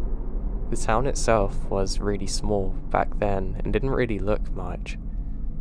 It was just one of those towns that's on the way to nowhere important, I guess. My father knew somebody who owned a deer lease that was about 1,000 acres down outside of the area and was complaining about a ton of hogs that were tearing up the land. Being open season on hogs in the south, my dad thought that he would surprise me that summer and take me down for a while, and we're gonna go hunting for them. Not only did this actually help him with networking for his job, but it also gave us some great time together. I remember the drive down from Dallas, and it was torture. It was about 7 hours in my dad's hardtop Jeep Wrangler. That car was so uncomfy and I hated it. All I had to do was either stare out of the window or try and beat Super Mario Land 2 on my Game Boy in my pocket, something I've never actually done in my youth. The drive, obviously, took most of the day, so when I got there it was early evening. Now the landowner had actually told my dad that he hadn't leased to anyone else, not for at least a year in that cabin in the property, so it might look a little old and rusty. I didn't care. At this point in my life, I'd been in the Scouts for a while and liked the woods, to be honest. I liked to go hunting and whatnot with my friends. Needless to say, I was pretty comfortable. So, after unlocking the gate and driving to the cabin on the land we settle in, the cabin was pretty rough, dust and dirt everywhere, flies. I remembered that it looked like some raccoons had gotten into the cabin and camped on the floor. After cleaning it up for a bit and getting the sleeping bags out, we set up the cots and go to sleep. Now something was weird that night. I was never able to get comfortable enough to fall asleep at any restful moment. I couldn't put my finger on why I had that terrible feeling of being watched. I was finally able to drift off after what I guessed was maybe an hour. When we woke up, it was around 7 AM. We decided to scout the area and look for tracks and signs of hogs. We want to find a good place to set up a blind. It was the summer and horribly hot in the afternoon, so morning was really the best time to be out and about. After walking for an hour or so, we came to the area of trees, lightly dense, and luckily found some signs of hogs. Typical torn up grounds were what we expected, and we decided to follow them to the trees. I was looking for signs when my dad stopped me with his arms. I remembered looking up and seeing somebody about 50 yards away. Some of their body was blocked by the trees. This is private land, so there definitely shouldn't be anyone there. We also had confirmation from the owner before we got there to lease, and that nobody else should be there. Not to mention that the gate was locked up. The person was wearing some bright coloured red jacket. We walked slowly towards them. My dad called out something like, "Hey, we're hunters, this is private land." But the person doesn't move at all. Dead still. We're about 30 yards away and could see that he was turned away, but he has something in his pocket. Weird thing was, this person's in a ski jacket and ski pants, and this is Texas in the summer, so it's probably 100 out by then. My dad called out again, no reaction. He told me to stay behind him and then snap the clip to his side pistol. We approached the person's right side and my dad told me to stay put for about 20 yards. I stayed and crouched down, watched him circle around from the front, and he's talking to the man. My dad finally passes the man and looks up with a really strange look. It's a mannequin. What? I walked over to it while my dad was standing there staring. As I got closer, one thing stood out the most. The clothes it's wearing were brand new. No dust, sap, bird droppings, nothing. It looked as though somebody just put it there. After that moment I looked at my dad and saw him getting worried. Almost immediately I felt that feeling again, like we're being watched, and my dad does too. I want to start crying. I remembered how scared I felt. My dad whispers to me, "We're leaving right now." He grabbed my hand and drew his pistol. He scanned the whole area on the way back while I was trying to get hold of my panicked tears. We got back as quick as we could. I was terrified, so it felt like an eternity, but it was probably about an hour. After returning, we packed up and beat feet. We drove back home that day and didn't talk much on the way back. I remembered after we left, my dad called his buddy, the owner of the land. He was confused. He said that he would go check it out next week when he was in the area. He also said that he had never had the issue before with people actually being there. My dad normally isn't a paranoid man, but being young and the least possibility of somebody actually being there doesn't make sense. He decided to be cautious and just get out of there. After we got back, we never actually spoke about it, and my dad didn't really sleep for weeks after that. It turns out that a week later, my dad actually got a call from the guy who owned the land, and somebody went there to check it out, but they couldn't find a trace of anyone, or a mannequin or anything. The story still makes the hair on the back of my neck stand up. Not just the fact it was there, but the fact that somebody actually got rid of it again.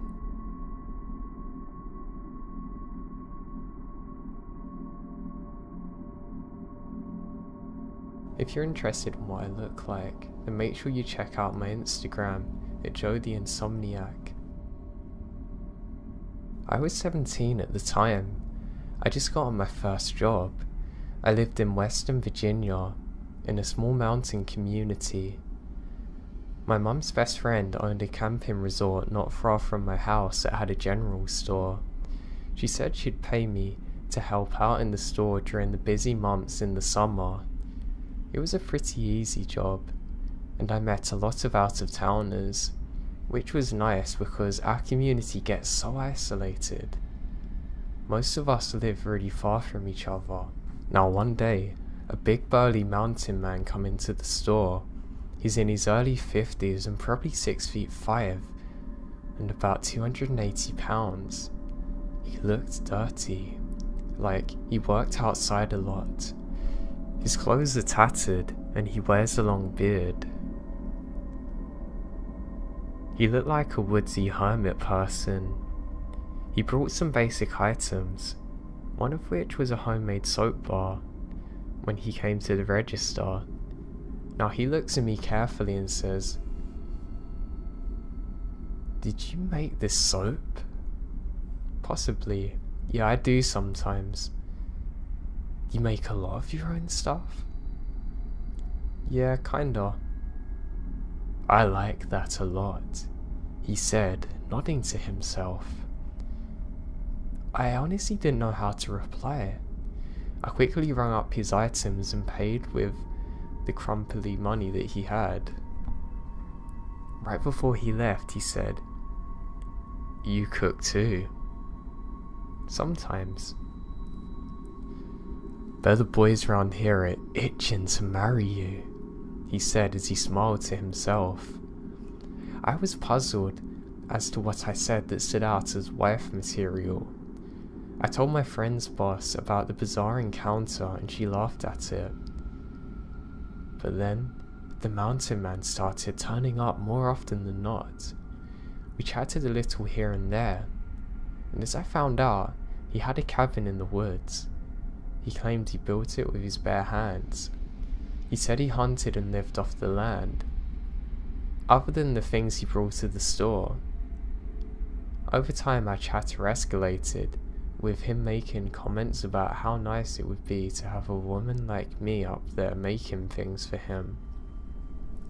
One time he even said, "Birthing hips that men lust after." God, so creepy. He even started inviting me to fish with him, hunt, etc. I politely declined, but he got more and more insistent, and I told my boss how weird I felt. The intensity with which he said things really started to scare me. She actually said to me that when he came in, go get her and she would ring things up. "Ah, thanks," I said. I started speaking to him less, and I thought that I wouldn't have to deal with him anymore. But one night, I was closing up, and it's late. Around 10 at night. The other worker left before, I was by myself. The only two cars in the front of the store were an old blue pickup and mine. I was immediately alarmed because I knew the mountain man drove one, but I didn't see him in the parking lot, just his car, so maybe, just maybe it's okay. So I quickly walk up to my car and check the back seat before I start her up. But that very moment I turn the ignition, I got nothing but shudders. And my car won't start. It's weird that I had a weird feeling as I was doing so and the car didn't start. Of all nights, why is this happening now? I remembered asking myself angrily, just as I was reaching for my phone to call for help. There's a loud pounding on the driver's side window. I'm shocked that I don't wet myself. I don't even want to look, because I know it's him, but I did. And my suspicions are confirmed. He has a huge grin on his face, showing me his teeth which are missing. And needs some help. He said loudly through the window. I shook my head furiously. My dad's on the way, I said, hoping to scare him off. I hadn't spoken to my dad in years. A smile comes across his face. No he's not. Open the door. The hairs on the back of my neck stood up straight. Did he know I was bluffing? No, I said firmly, leave me alone. Suddenly he's angry. He pulled the handle hard, but I locked the door first. He kept furiously pulling the handle and started pounding on the window. Leave now or I'm calling the cops, I screamed. He doesn't get the message, so I pulled out my phone and called 911. I must have sounded hysterical to the dispatcher. I knew she could hear him pounding. She said that they would have an officer out there ASAP, but that could be a while out here. The cops are here, leave now, I screamed at Mountain Man, who didn't seem to let anything deter him.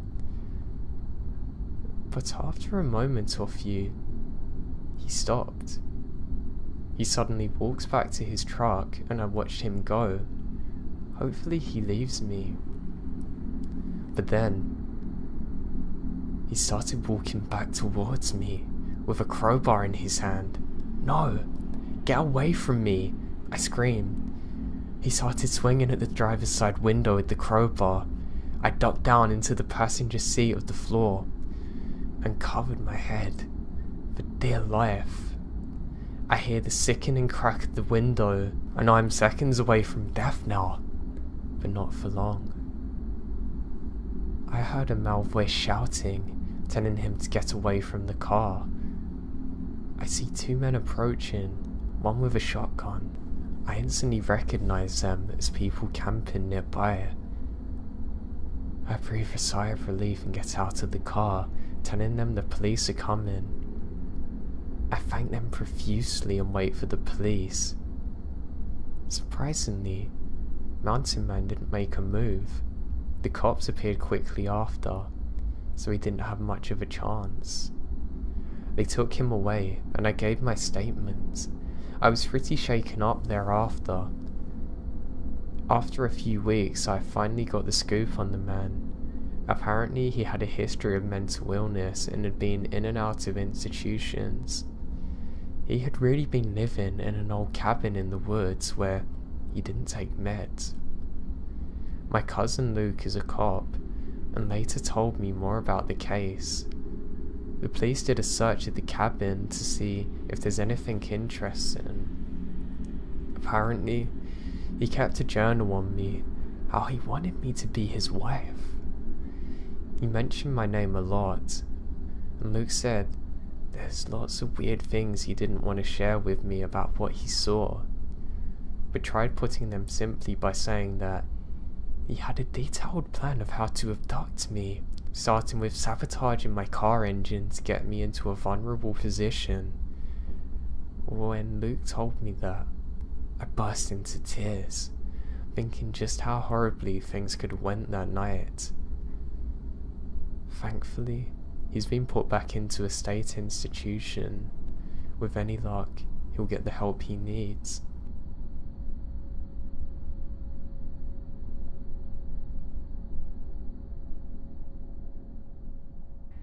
My dad and I went on a hiking trip a few days ago. My dad is a waterfall fanatic. He wants to see as many as possible.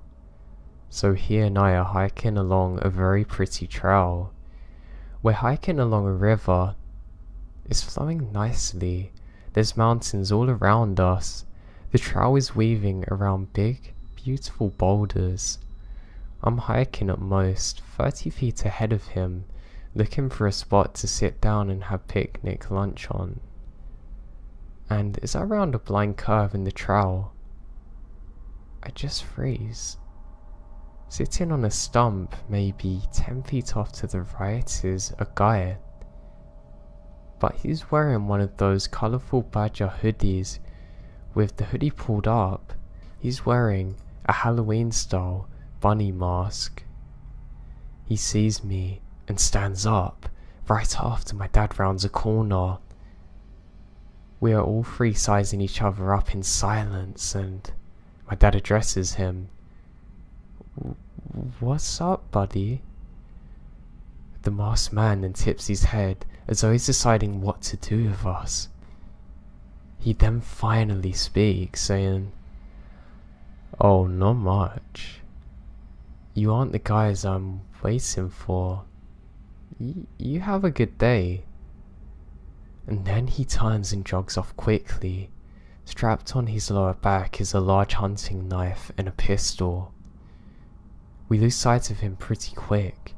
We hadn't seen a soul on the trail all day, and we'd been there for almost 4 hours. Needless to say, we leave the waterfall for another day and turn quick. Once we're off the trail, we report it to the local forest service and police, but they say they can't do much aside from keep an eye out for any suspicious activity. Now the guy had no backpack or water or anything, which makes me think that he either had it stashed somewhere or was camping nearby. I hate to admit it, but I desperately wanted to ask the guy who he was looking for and why.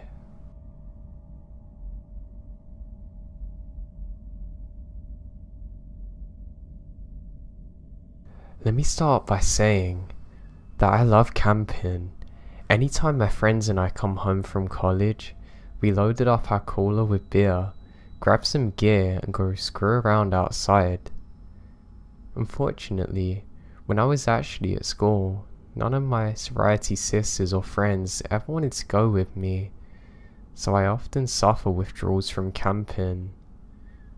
One day, the weather was way too nice to waste, so I grabbed my gear, hopped in my car I borrowed from a buddy and drove to a spot that's secluded yet within safety of civilization if I need to get help. Camping also creeps me out though, but that feeling is always outweighed by the joy of it.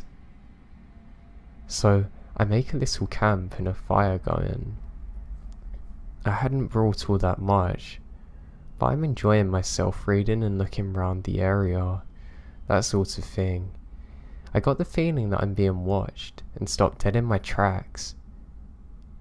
I hear a twig crunch over to my right, but see a doe bolt from 100 feet or so in front of me. I laughed at myself and went back to camping. I just kept freaking myself out though, hearing sounds just outside of the ring of light cast by the fire. I always get inside my head, so I shrugged it off and kept whistling and just enjoying myself. Around 1, I decided to get into my tent and snuff out the lantern. I'd been slamming beers in the most unladylike fashion and smoking cheap cigars until I passed out. It's around 2 AM. I hear footsteps. They sound pretty light and sort of timid. I think to myself that it's a deer or some animal, maybe a raccoon, but I'm on guard. About 30 minutes of sleeping with one eye open later, and I hear a rubbing sound, and the tent fabric being pushed in a bit. I don't know what to do. I'm paralyzed with fear. I desperately wanted to go and get the knife and stab this person, but I think maybe it's one of my buddies messing with me. Suddenly, it stopped. I was starting to feel more secure because daylight's coming in about 2 or 3 hours, but I'm sure as hell not gonna sleep. All of a sudden, it's about 4 o'clock. I realise I should have my boots on in case anything were to happen.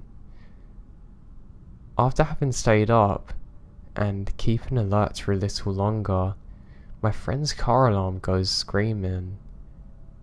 I sprint out of the tent. I got about 2 steps out before something grabs me around the mouth. I open my mouth to scream, but instead, the person stops me. I've heard that people can perform insane feats of strength with adrenaline rush. In my case, I just clamped down.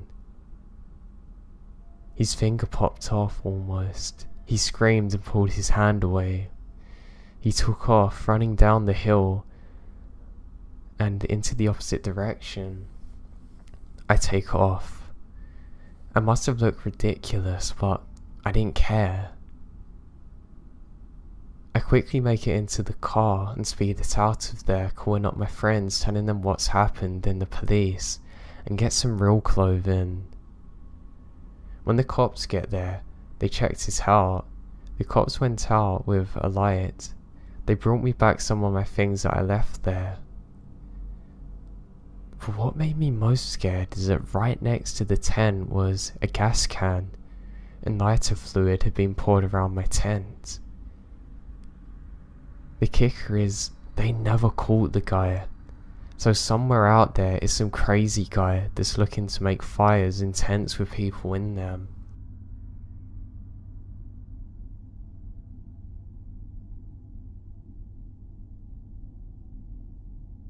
Growing up, every summer in July and August, my family would get together and camp out for 2 weeks at the White Lake State Park in Tamworth, NH.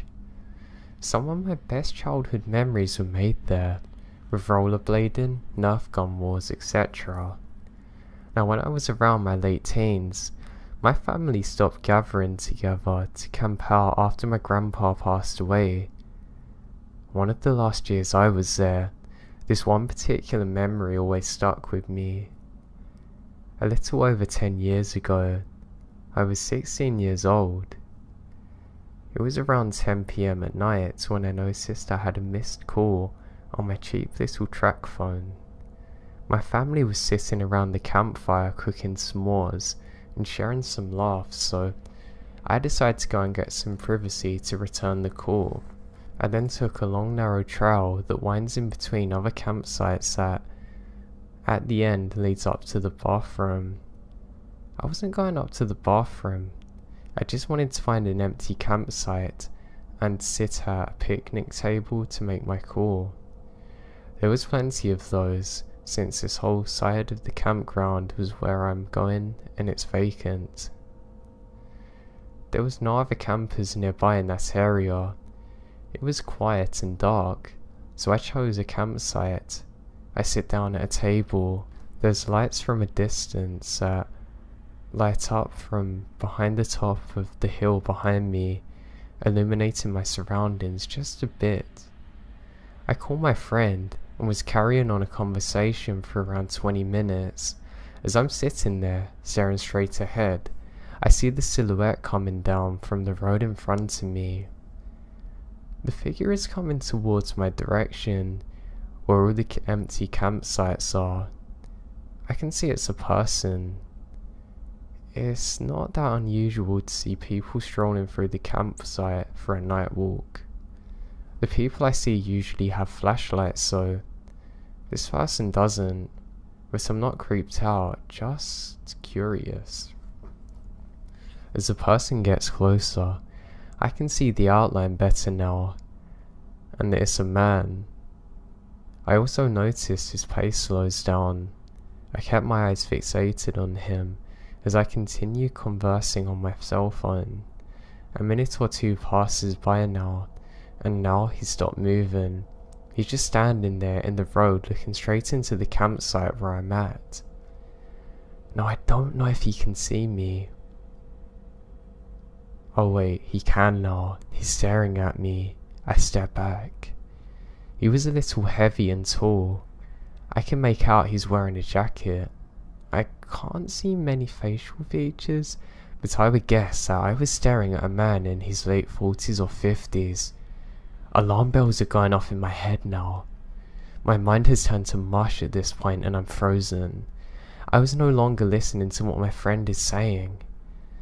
I just stare off at this guy. He starts moving now. He was tiptoeing towards me, very carefully, like he didn't want to make a sound. He put one foot in front of the other, leaned forward in a slight hunch form. It looked as though he was charging towards me. In that moment, I snapped out of my mind-mushy frozen state and leaped forward off the picnic table and began running through the campsite back towards the trail. Thud, thud, thud. I can hear him getting closer now, leaves scuffling, heavy yet fast footsteps. Footsteps were getting louder and closer. I made it back to that narrow trail. Once he gets close to whereabout I was, I heard the sound of twigs snapping and the sound of someone annoyed that they've tripped or hurt themselves. Most likely he wasn't familiar with the trail like I was. Whatever the reason it was, it causes him to just stop. I don't stop looking back. I just keep running and running until finally I make it back to my family's campsite. When I got back there, they're still having laughs and smiles by the campfire. I break down crying and I'm trembling. I explain what happened, and my aunt woke up and said, "Oh God." He probably thought that he was someone he knew and was doing it as a joke, dismissing me. My cousin saying, "Yeah, he probably stopped running after he realised he didn't know you, idiot." I wish I was taken seriously, but other than that one thing happening, there was no reason for them to really be afraid. My experience makes me think twice about going alone camping now. I always carry pepper spray with me too, and an alarm. I hope I never see that guy again.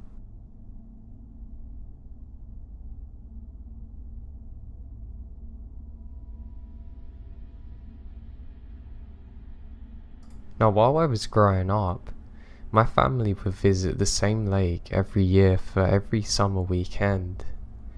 As we got older, we would visit a large rock we called the Cliffs and jump off it. The rock's only about 15 feet tall at the highest point. For the water, that's really deep. When we got older, we would jump in and try and touch the bottom, but we never could. When my brother and I were in our teens, we took our kayaks to the cliff's edge to jump on our own. We jump off several times. We then find a nice cold spot at the very top of the cliffs and chill there for a bit. As we're sitting there, we notice a white shape in the water, floating towards the surface.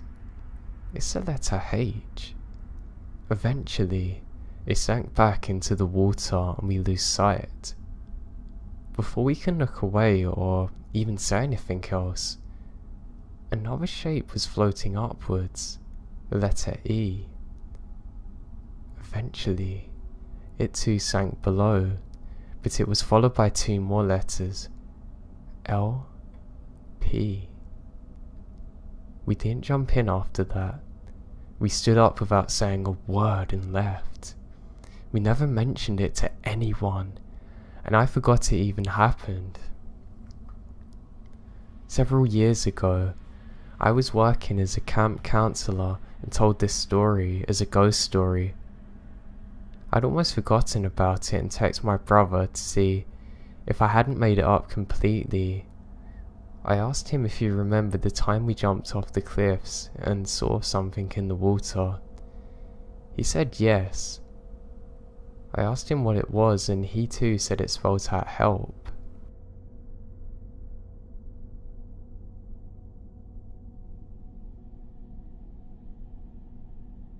One of my friends always has these get-rich-quick schemes or shady ways of making money on the side. Now, in one of his more brilliant moves, he decides that he's going to rent a house out near the country line to host illegal poker games in. Yep. Anyway, on this property is probably 4 or 5 acres with this tiny rundown church about 1,000 yards away on the side, and there's a redneck guy who lives on the side in a trailer probably a quarter a mile or so down the road. However, the property backs up to the woods, and since it's always cheaper than the range, and I and a third friend ask our renter friend if we can go shoot some guns on the property.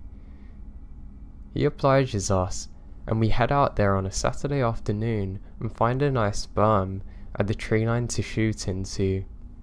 Now we're just shooting paper targets with pistols, so we're not that far back, and don't need that much room to do so. After a few magazines, we decide to venture deep into the woods to see just how far the property goes. Now we get down to the bottom of the hill and see fluorescent ribbons that the server ties to the trees to mark property lines. We realise that the property is way bigger than we ever thought before. We're already 200 yards into the woods now. Now just as we're remarking how big it is, we see a dead animal about 10 yards away from the property line. Walking up to examine it, we see that it's a goat that's had its head cut off, clearly done by a human. Then we see a severed goat head a little further away. Now the really creepy part to this is that it's not the same goat. There's 2 separate ones, and clearly due to the decay, it's been multiple days apart. Now if we weren't armed it would have been way scarier, but it's still creepy because I fear humans more than anything in the woods now. Now I say this was out in the country, but it's in South Carolina, so there's really not crazy expanses of wilderness. Being an East Coast state, there's pretty much all settled by people. The thing that gets me now is that there was a serial killer caught not too long ago around the time we were there, and apparently he started on animals too.